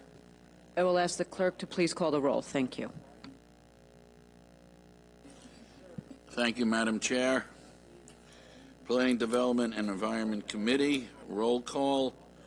Legislator Carrier Solage. Legislator Solage. Here. Legislator Sela Bino. Thank you. Ranking Member Arnold Drucker. Legislator Denise Ford. Legislator Stephen Rhodes. Vice Chairman Thomas McKevitt. Here. Chairman Laura Schaefer. Here. We have a quorum, ma'am. Thank you. Okay, so we have an addendum on today. Okay. May I have a motion to suspend the rules? By Legislator Ford, seconded by Legislator Bino. All in favor signify by saying aye. Aye. Any opposed? Okay. Motion to suspend the rules passes. And the rules have been suspended. There's one item on the agenda today, which is clerk item number 91-21. Clerk item number 91-21 is a local law to amend section 1602 of the County Government Law of Nassau County in relation to notification of the meetings and agendas for the Nassau County Planning Commission. May I have a motion? Moved by Legislator Rhodes, seconded by Legislator Drucker. All those in favor signify by saying aye. Aye. Okay. Well, any opposed? Okay. Motion is granted. Okay. This local law is a result of a compromise between the majority caucus of the Nassau County Legislature and the administration regarding notice requirements for the Nassau County Planning Commission. Similar to the local law previously passed by the legislature, this local law requires the Planning Commission to post an agenda at least 1 week prior to its meeting. Also, it requires the Planning Commission to send notices to elected officials representing the town, city, or village where the subject property is located, as well as the legislator representing the legislative district where the subject property is located. Unlike the law previously passed, the law before us today creates an exception for 239N recommendations received less than 1 week prior to Planning Commission meetings. In this scenario, the Planning Commission must post an addendum to the agenda, including the item on the official website as soon as practicable after the referral is received. Further, this law requires the Commission to establish a web page where individuals can request to be added onto a standing distribution list for Planning Commission agendas. This item will be distributed 1 week prior to a Planning Commission meeting. Also, the emails to individuals on this list will provide the website where agendas are posted. This local law will provide greater transparency to residents who are impacted by the actions of the Nassau County Planning Commission. And is there anyone from the administration that would like to speak any further on this? Katie Horst from the administration. We just want to thank this body for working with the administration and with the Planning Commission on adapting some of the changes that the Planning Commission needed. Thank you. And I also want to correct for the record, it was actually 239F recommendations, not 239N. I was wondering what that was, but... Okay, is there any debate or discussion on this item? Okay, and there's no public comment. All those in favor of passing item clerk number 91-21, please signify by saying aye. Any opposed? Okay, the item passes unanimously. There is no other business in front of this committee. Can I have a motion to adjourn? Okay, so moved by Legislator Rhodes, seconded by Legislator McKevitt. All those in favor signify by saying aye. Aye. Any opposed? Okay. Committee is now adjourned. Public Works is next.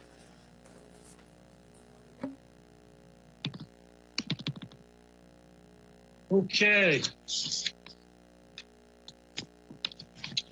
If I could get the members of the Public Works Committee to take their stations and places, we'll begin in a moment. Can the clerk of the legislature hear me? Yes, sir. Okay, I'll be acting as the chairperson for Legislator Muscarella. Thank you. Thank you. We'll start in a minute.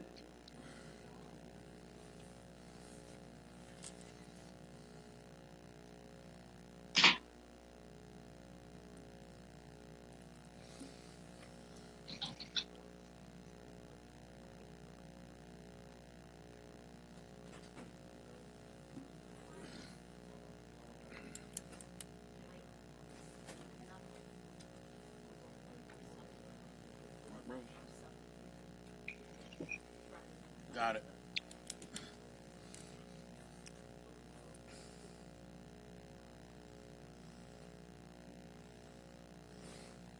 Hey, Mike, can you let me know when the members are all present? I can't see everybody. I believe they are. I will call the roll now. Oh, give me a sec. Let me do a lead-in. Of course. Sure. So at this time, I'd like to call the Public Works Committee to order. I'll ask the clerk to call the roll, please. Thank you, sir. Mm-hmm. Public Works and Parks Committee, roll call. Legislator Carrier Solage. Here. Thank you. Legislator Arnold Drucker. Ranking Member Sheila Bino. Legislator James Kennedy. Legislator Laura Schaefer. Here. Filling in for Chairman Vincent Muscarella will be Rose Walker as a member of the committee, and Vice Chairman C. William Gaylor III will take the position of the chairman, and you are here, correct, sir? That's correct. Thank you very much. All right, we have a quorum. Thank you. Okay, so I think I heard we have a quorum. So there's one item on the agenda today, which is clerk item 65-21. 65-21 is a resolution authorizing the county executive to execute a intermunicipal agreement with Great Neck Water Pollution Control District in relation to conducting a feasibility study for providing new sanitary sewers. May I have a motion? Okay. Moved by Legislator Arnold Drucker and seconded by Legislator Schaefer. Do we have anybody from the administration present who can speak about this item? It's Ken Arnold, Commissioner of Public Works. Commissioner Arnold, thank you very much. And by the way, unrelated, thank you for addressing that water main break in Valley Stream this morning. I appreciate that. You're welcome. All right. So go ahead, Commissioner. It's all yours. So this item is, as you state, is a IMA with the district up in Great Neck for them to provide engineering services to look to expand their service area. The county is providing funding of $145,000 in that endeavor. Okay. Is there any debate or discussion? Any fellow legislators want to say anything, comment? Okay, any public comment?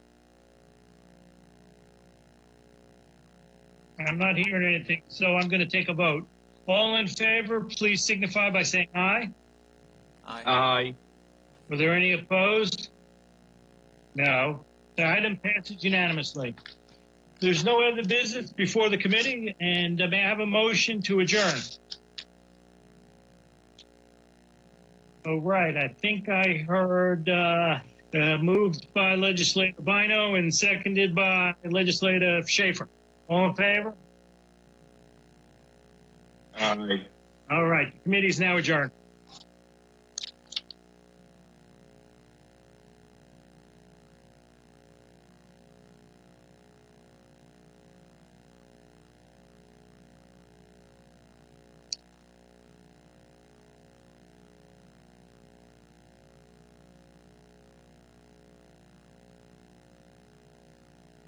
We're doing health next? Yes. Okay. I believe, let's see, myself, James, Laura, Julia. By the way, Mike, that worked out well. Thank you, sir, as always. Appreciate it. Mm-hmm. Thank you. And I'd like to call the Health and Social Services Committee to order and ask the clerk to please take the roll. Thank you, Madam. Health and Social Service Committee roll call. Legislator Joshua Lafazan. Here. Legislator Arnold Drucker. Ranking Member Delia DeRigi-Whitten. Delia. We'll come back to that. Legislator C. William Gaylor III. Present. Thank you. Legislator Laura Schaefer. Here. Vice Chairman James Kennedy. Here. Once again, Ranking Member Delia DeRigi-Whitten. Are you present? Thank you. Chairwoman Rosemary Walker. Here. We have a quorum, ma'am. Thank you. Right, there are 4 items on the agenda today. Clerk item 58-21, 80-21, 81-21, and 82-21. These are all ordinances supplemental to the annual appropriation ordinance in connection with the Department of Health. And good afternoon, legislators. Andy Persick, Office of Management and Budget. I am subbing for the Health Department for today. Item 58-21 is a supplemental appropriation in the amount of $302,000 for the immunization program for children under 2 and adults over the age of 50. It's an annual recurring grant. Any questions? Because I don't know how I'm going to be able to answer them, but. any questions for Andy on that item? All right, the item 80-21 is a supplemental appropriation in the amount of $294,343. This is the adolescent tobacco use prevention program that they go around checking vendors to make sure they're compliant with the local laws and the current laws with the state of New York with minors under the age of 21 that are not allowed to smoke. Any questions from the legislators? Okay, 81-21? 81-21 is a supplemental appropriation in the amount of $418,578. This is for the recurring grant for TB prevention and control program. It's to eliminate the TB outbreak or any other types of TB outbreaks, and it's direct observation therapy program. Any questions for Andy regarding that? No, okay. And 82-21? 82-21 is a supplemental appropriation amount of $20,360. It's for the rabies program for prevention and post-exposure consultation throughout Nassau County. Any questions for Andy? Okay.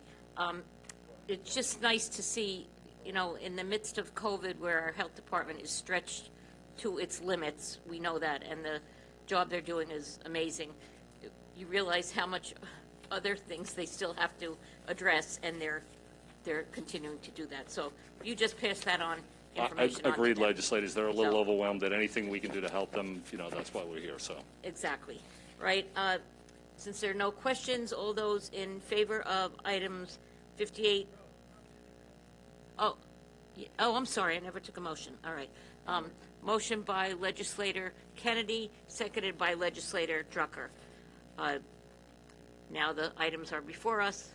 Item 58-21, 80-21, 81-21, 82-21. All those in favor signify by saying aye. Any opposed? Any abstains? These will move on to the Finance Committee. Thank you very much, Andy. And motion to close Health Committee by Legislator Schaefer, seconded by Legislator DeRidge-Whitten. All in favor of closing the Health Committee and Social Services Committee meeting signify by saying aye. Aye. Any opposed? Okay. And next is Finance. All in Finance. Will the members of Finance please join us here?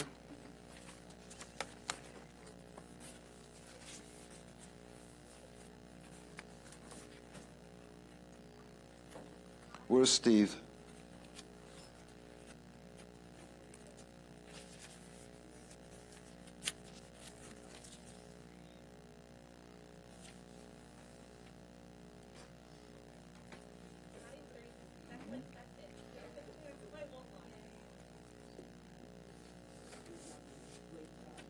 Yeah, except I forgot to have a motion to start the meeting.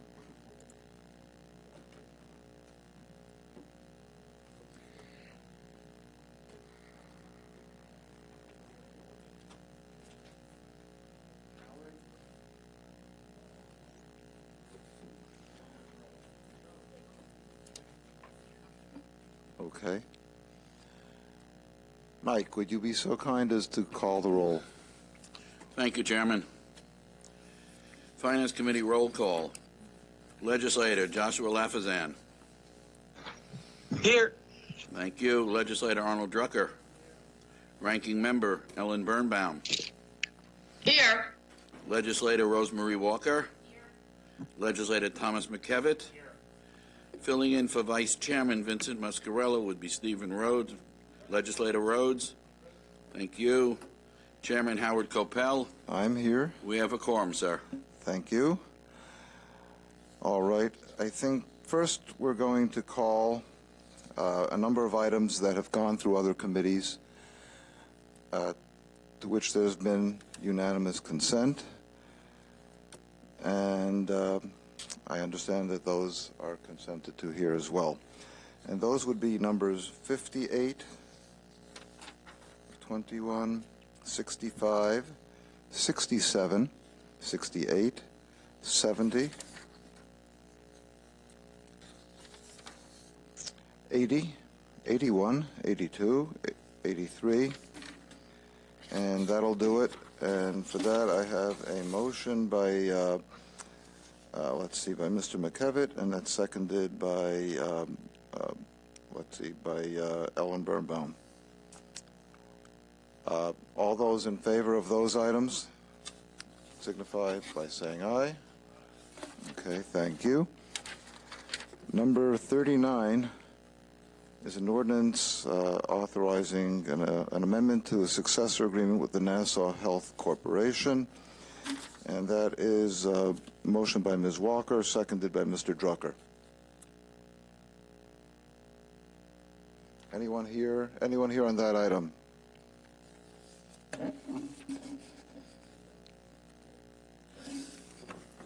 Good afternoon. Chris Nolan, Office of Management and Budget. So this amendment to the successor agreement, you'll excuse me for a moment. So this is an amendment to the successor agreement, which dates back to 2007. What we're trying to do as part of this is to settle some outstanding claims between the Nassau Healthcare Corporation and the county, which goes back several years and has to do with several of the contracts. If you'd like, I could just go back through some background on this, beginning with the county's transfer of assets to NHCC back in 1999. The county and NHCC have entered into or amended agreements that assist the hospital to achieve financial and operational stability necessary to become a self-sustaining entity. And how'd that work out? Work in progress. The most recent of these agreements was the successor agreement. Principally, the successor agreement provides a framework under which the county continues to assist the hospital by guaranteeing their bonds and a reconciliation process under which the county recovers the debt service costs associated with those bonds from offsetting expenses that the county has through agreements with the corporation. Under the successor agreement, the county also recognized NHCC as a preferred service provider, and to that, the county has entered into some of these other contracts with the healthcare corporation. Some of them which are to provide administrative support services for county programs, direct public health and mental health services to residents. They perform mandated testing and examinations for county employees, and they conduct laboratory testing for other county agencies. There are other agreements as well between the county and the hospital that include leased space as well as shared utility expenses. So again, this is now reconciling some of these outstanding expenses associated with these agreements that go back many years. So in other words, what you're saying is that these don't relate to the bonds, but these relate to ongoing services and payment for them that have been done since 1999? No, not all of them go back to 1999. But some of them do. Some of the claims went back to the separation. For example, the county reimburses the hospital for those employees who transferred. The county reimburses the hospital for certain expenses related to employees who had transferred from the county to the corporation at the time of separation. Those costs include we pay a pro rata share of the termination costs when the employee separates from service. And those have been in dispute now for 22 years? No. I'll get to some of the costs that are included in this in a moment. Just describing some of the costs that would be reimbursed under this. As well as health care costs for retirees, as well as Medicare reimbursement costs for retirees. We would pay a portion of those costs. So the items that are being reconciled and were in dispute date back to as early as 2013 as being part of this settlement. Some of the claims from the hospital corporation date back to that period of time where there was a separation of service. Those costs are not, some of those costs that are not included in this as part of this settlement, the hospital although they claimed it, we'll have to write those off. But there are other costs in here from around 2013 through the end of 2019 that were in dispute and have now been resolved. And those are costs for services performed on behalf of the county? Yes.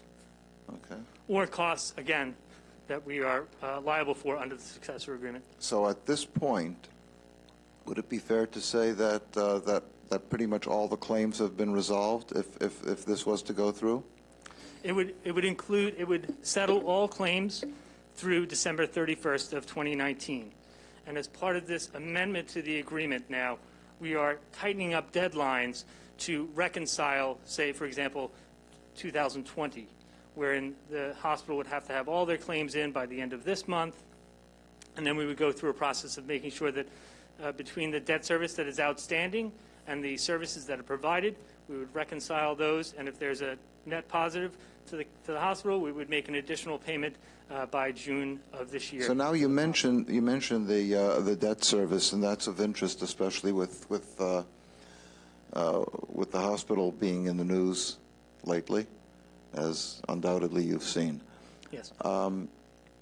So the county is liable for what I recall about $160 million in bonds. Around that, I believe it's a little north of that. I believe it's 178. 180 or so. Yes. And the balance of the bonds are not the obligations of the county? We guarantee that the payments on that debt. When you say that debt, do you mean the 180 or do you mean beyond that? It's only up to the 180 we're responsible for. So just theoretically, if the Health and Hospitals Corporation were to go bust,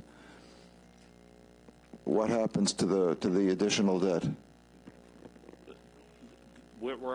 Our guarantor, part of the successor agreement, is to pay the 180 million. Any new debt incurred post that they have, I believe that they're responsible for it.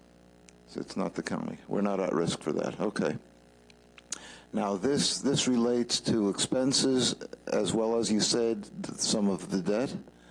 So what the county does is the county guarantees the debt. We make the debt service payments on their behalf. For the 180. Exactly. That's right. And that amounts to around $22 to $23 million a year that we would. That's including amortization. Yes. Okay. What was the original amount? I don't have that in front of me. We can get that for you, though. But it was considerably more than the 180, I would assume. Yes. Yeah. Okay. Fine. And how long does that still run? It runs out until, I believe, 2029. 29, it'll be fully amortized. I believe so. Okay. So what happens is the county makes that payment on the bonds, the debt service payments on those bonds, on behalf of the Healthcare Corporation. The Healthcare Corporation provides services like some of the ones that I was mentioning earlier to the county, and then we net those two amounts out. So it's a paper transaction of netting those two costs out. Where there were disputes, that hasn't been finalized. So we have a certain amount of costs that we have recognized as part of this amendment that we owe them. There is still outstanding debt service related to 2019, a debt service receivable that has to be relieved. Why wasn't that would have been a liquidated amount? Why was that not paid on time? The payments were made. It's the receivable where the hospital, the corporation, owed the county. Okay. All right, and because we acknowledge as part of this amendment that we owed them some money, they owed us the debt service receivable, and there were disputes that sort of prohibited the county and the hospital from coming to a final resolution on that. They were, the two amounts were sort of held separate from one another. Now what we'll be doing is reconciling the amounts due to the hospital that we've agreed to as part of this agreement, netting out the debt service, and then making ultimately cash payments to the hospital in 3 separate installments, 30 days, 160 days, and 190 days after it's been fully. Totaling how much again? $30.8 million. Okay. So the 180, again, it's guaranteed by the county, but it's not, the county is not primarily obligated on that money either, right? We are obligated, we guarantee those bond payments. We guarantee it, but we're not primarily obligated. We're not the principal obligor on that. Yes. We are the obligator on that debt. That's why the payments get made through the county. Well, then that's not a guarantee. Then that's actually county debt. It's accounted as county debt. Maybe I didn't explain it that way before, but it is accounted as far as county debt for the healthcare corporation. So. Okay. In other words, the healthcare corporation itself is not obligated on that amount. Correct. Okay, got it. Anyone else? Mr. McKevitt. So just to clarify, I mean, the claims we're resolving in this instance are for about $30 million. I'm just curious if you know exactly how much was in dispute. Was the council guessing it was 35, 40 million, or do we not have that number? There were a number of items that were in dispute. You know, I guess you could say that there was a larger amount that that the hospital corporation, the healthcare corporation is writing off. They're going to be writing off, you know, trying to think off the top of my head, calculating it in my head, it's you know, in the neighborhood of about $5 million that they're writing off for claims that they could not produce evidence of the county's obligation related to those payments. And then there are other costs that, you know, just required documentation, which was late in coming and presented a challenge to reconciling for a number of years. So I don't know if that answers your question, legislator, but. So again, my understanding is this is going to resolve all disputes except the provision for the medical services at the jail. Is that correct? That's correct. Well, what it's going to do is it's resolving all disputes through the end of 2019, including the inpatient and outpatient costs related to inmates being sent to the hospital for care, either on an inpatient or outpatient basis. Those are also included in this. There is no disagreement in terms of and what's separate from this is the infirmary contract. Mm-hmm. So those costs are still separate from the successor agreement. And when you say infirmary, is that, you know, a facility at the jail where services are provided by the hospital personnel and then they bill the county for that? Yes, there's a set payment every month for those costs related to the care of inmates at the facility, at the jail itself. And is there any dispute over those payments? No, not on those payments that are, you know, it's sort of rote. It's a fixed amount that we're paying each month. So because my question really is are we going to see another resolution in the future which is going to be dealing with those types of payments to try to reconcile this, or is what we're seeing before us today supposed to be a universal agreement to settle all the disputes and debts between the county and the healthcare corporation? It is to settle all of the costs that are enumerated in here. I guess where I'm having trouble is the infirmary contract is not one that would be offset against debt service. And so that's not part of this this amendment. Those payments are made each month to the hospital, and they have been since the new agreement had been executed. So those weren't in dispute, and they would not have been settled or reconciled against the debt service that the hospital owed to the county. So that's why it's two separate issues, if you will. What is being included now as part of, and let me go back to the 2017 healthcare agreement. So the 2017 healthcare agreement said that the hospital would take care of the infirmary, and then the county would be responsible for any additional costs related to inmates being sent to the hospital for inpatient or outpatient care. Everything under that 2017 agreement, when it was executed, was to be paid and not offset against debt service. What this amendment is saying is that the additional costs for inpatient and outpatient costs can be used as an offset against the debt service payment. The infirmary payment, though, the cost, the monthly cost, to provide the service to the care of inmates at the facility itself, though, is still a separate payment that would be made, a cash payment that is made to the hospital each month. So in this agreement, then, is going to resolve everything through December 31st, 2019, correct? That's right. Okay. Yes. So the county is still continuing to pay that $23 million a year in the servicing on the obligation, the interest of the debt, going forth for approximately another 8 more years. Is that correct? That's correct. Okay. And so, therefore, during the next 8 years, we anticipate there will be additional, set-offs between services between the county and hospital until that debt is completely paid off. Right. Okay. Thank you. Anyone else? Okay, hearing no other debate. All those in favor of this item, please signify by saying aye. Any Aye. opposed? All right, that item passes unanimously. Thank you. We will go to number 59, which is an ordinance supplemental to OMB. And motion on that is made by Mr. Lafazan, seconded by Mr. Rhodes.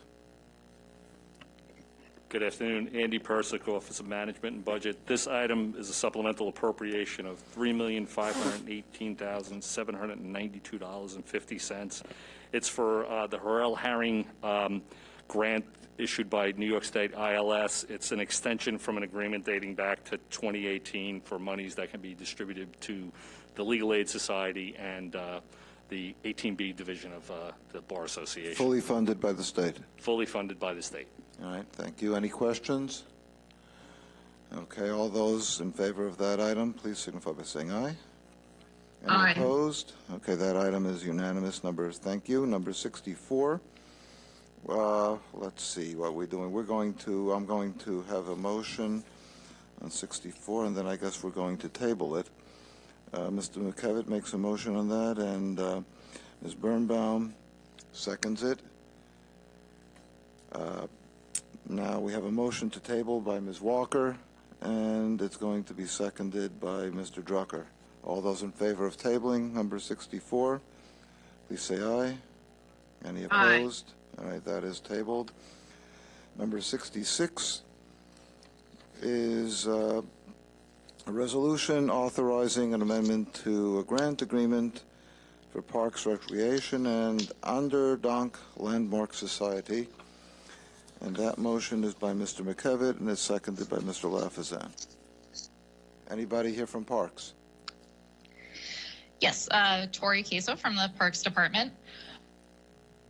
So this is an amendment extending the term of the grant agreement to allow for Onderdonk Landmark Society to utilize the funds for the project it was meant for. They were unfortunately able to commence the repairs and renovations within the original term because of COVID delaying everything. Any questions? All right, all those in favor? Aye. Any opposed? That item passes unanimously. Thank you. Number 69 is supplemental to the budget with Housing and Community Development. Motion by Ms. Walker, seconded by Ms. Birnbaum.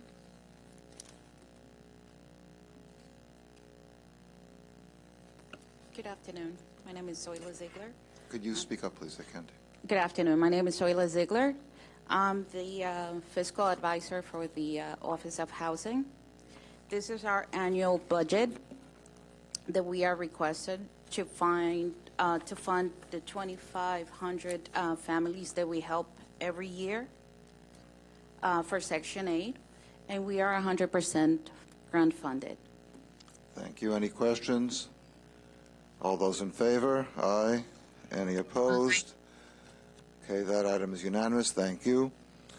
Number 86 is an amendment to a grant agreement between Parks and Friends of Garvey's Point Museum and Preserve. Motion by Mr. McKevitt and seconded by Mr. Lafazan. Anyone here on number 86? Tori Parks again? Queso from the Parks Department. This is also an amendment to a hotel motel tax agreement, this one with the Friends of Garvey's Point Museum and Preserve, to allow them to use the original $16,000 that was approved in the the original agreement. Any questions? All those in favor? Aye. Any opposed? Aye. Okay, that item is unanimous. Thank you. I'm now going to call a bunch together. Number 60, 61, 62, 63, 73, 74, 75, 76, 77, 78, 79, and 87. Motion on those matters by Ms. Birnbaum, seconded by Ms. Walker. And we're going to have to go into executive session on that, but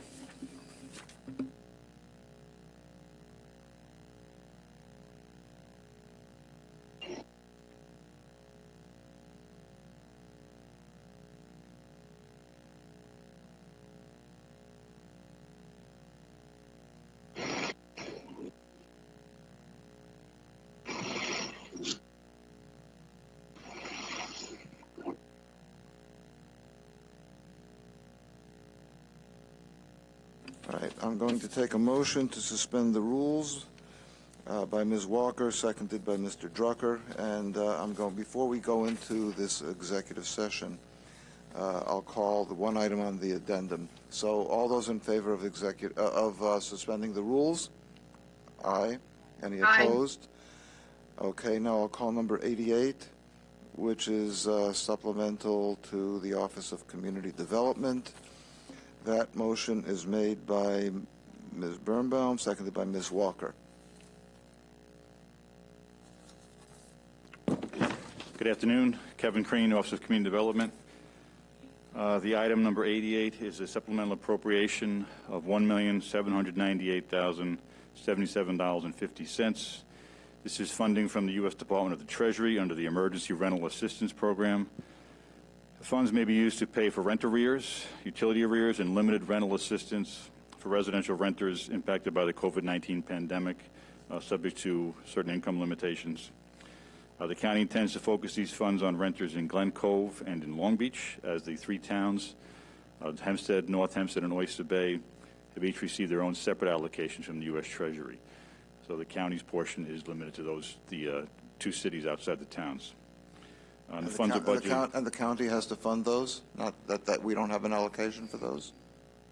The county's total allocation was just what we're supplementally appropriating here. So those are the only two outlier areas that were not covered by the three towns. What I'm saying is that you said that the three towns got funded by the federal government. This is federal funding as well. Okay, that's what I'm asking. Right, Got it. Nassau County had 4 separate funding allocations within the county. 3 went to the towns, and then the 4th went to Nassau County. Okay. Okay, thank you. Any questions? All right, all those in favor of this item? Aye. Any opposed? Aye. All right. Thank you. Thank you so much. Now, I'm going to take a motion for executive session on those items that we called before. Before I do, I'd like to ask someone who can talk about the certiorari settlements that are on the agenda. Is there anybody here who can talk about those for a moment? Just one question on the record.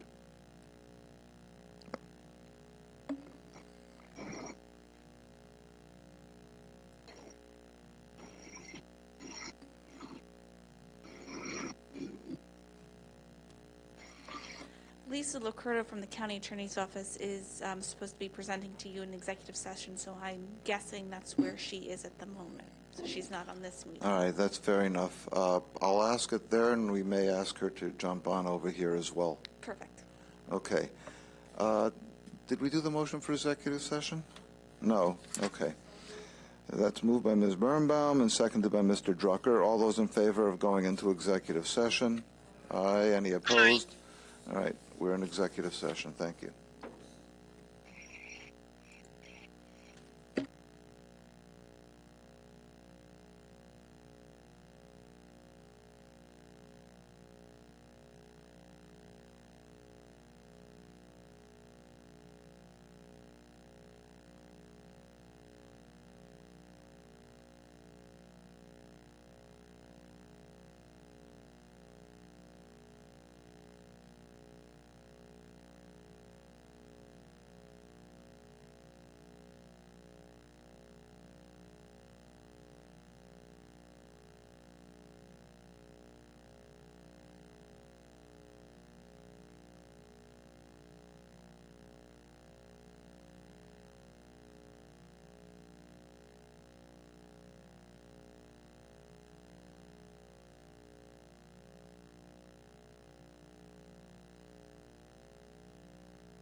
Can you hear it, Kevin?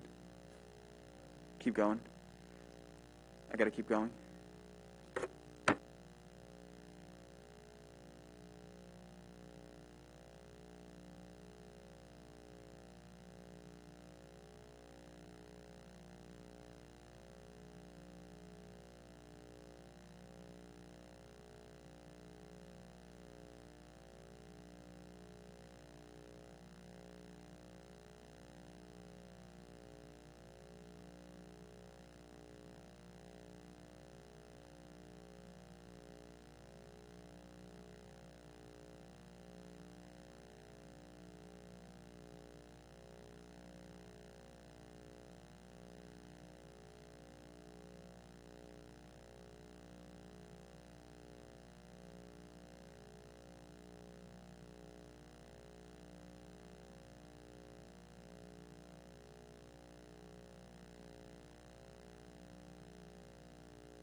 Okay, finance is back in session.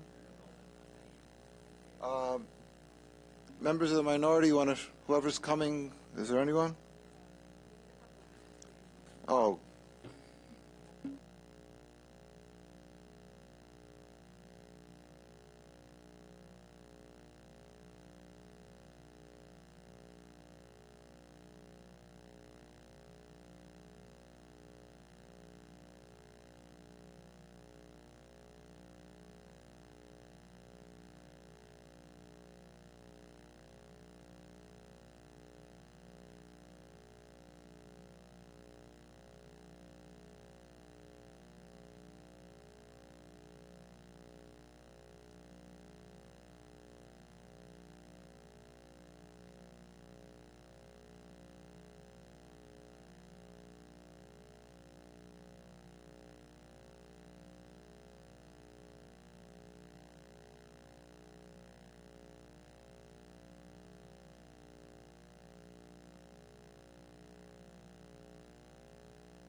here we go. Here we're back at Finance. I'm going to split up the vote. We're going to vote first on 60-21, which is Chacon versus the county, as well as 87, which is Leifer versus Russo et al. And on those two items, all those in favor of these settlements, please say aye. Aye. Anyone opposed? Aye. I'm sorry, did we hear a no? Chacon and Leifer. The two personal injury cases. Any opposed? I'm sorry? There are no no's. Okay. It's unanimous. I take it. Okay. Now, I'm going to take a motion to table numbers 60, 61, 62. I'm sorry. I just voted on 60. So it's 61, 62, 63, 64, 60. Let's see, not 64. I'm sorry. Yeah, 73, 74, 75, 76, 77, 78. And motion to table is made by Ms. Birnbaum and seconded by Mr. McKevitt. All those in favor of tabling those items, say aye. Any opposed? Those items are tabled. Ms. Walker moves to adjourn, and I'm sorry, did I miss one?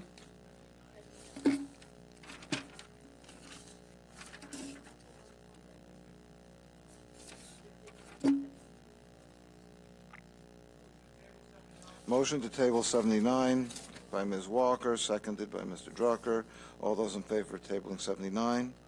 Aye. Any opposed? 79 is tabled. All right, Ms. Birnbaum makes a motion to adjourn. Mr. Drucker seconds it. All those in favor of adjourning? All right, we are adjourned. I guess we're back to rules.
Call the Rules Committee back into session.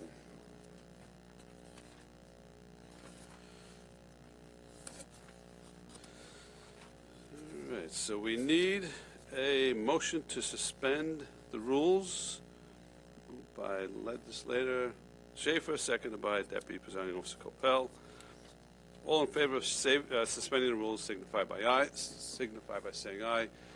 Aye. Those opposed, rules are suspended. I'm going to call the consent calendar, which are items that just went through other committees, and it's been determined that no further debate or discussion is needed at this point. That we moved on to the full legislature. Here we go. Number 39 of 2000, clerk item 39 of 2021, 58, 59, 60, 65 of 2021, 66, 67, 68, 69, 70. We go all the way to 80, 81, 82, 83, 86, 87, 87, now to the addendum, 88, and 91. Those are the consent items. Need a motion by Legislator DeRidge Whitten, seconded by Legislator Bino. Any debate or discussion? All in favor signify by saying aye. Aye. Those opposed, they carry unanimously.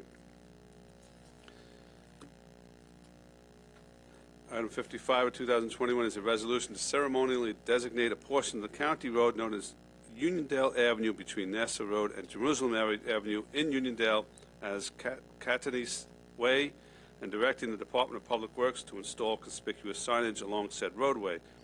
Moved by Minority Leader Abrahams, seconded by Legislator Bino. Any debate or discussion? All in favor signify by saying aye. Aye. Those opposed, carries unanimously. 57 is a resolution changing the official name of the community room in the administration building in North Woodmere Park to the Sylvia Kamenetsky Room. Moved by Deputy Presiding Officer Coppell, seconded by Legislator Rhodes. Any debate or discussion? All in favor signify by saying aye. Aye. Any nays? None. Passes unanimously.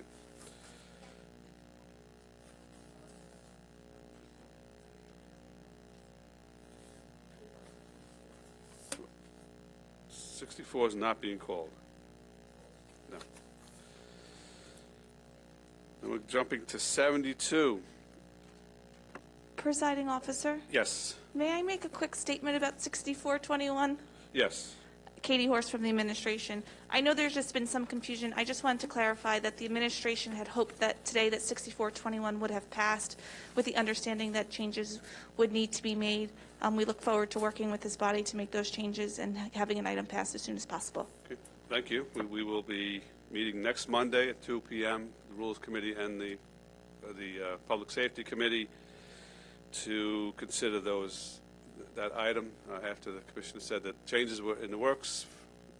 As early as this Thursday, we thought it better to hear the item as changed on Monday. Okay, 72, 2021 is a resolution to ceremonially designate a portion of the county road known as Forest Avenue between Birch Hill Road and Birch Street as Sergeant Robert Hendricks Way, and directing the Department of Public Works to install conspicuous signage along said roadway. Moved by Legislator DeRidge Whitten, seconded by Legislator Safer. Any debate or discussion? All in favor signify by saying aye. Aye. Those opposed, carries unanimously. 84 of 2021. It's a resolution to accept a gift offered by Nancy Lieberman Charities to the Nassau County Department of Parks, Recreation, and Museums, and to enter into an agreement in relation to such gift. Moved by Legislator Bino, seconded by Legislator Rhodes. Any debate or discussion on this item? Hearing none, all in favor signify by saying aye. Aye. Those opposed, it carries unanimously. Okay, we have two appointments to the Civil Service Commission. We'll call them both together, 26 and 27. A resolution to confirm the Nassau County Executive's appointment of Michael DeLuca and Stephen Markowitz to the Civil Service Commission. Moved by Minority Leader Abrahams, seconded by Deputy Presiding Officer Coppell. Any debate or discussion? All in favor signify by saying aye. Aye. Those opposed, carries unanimously.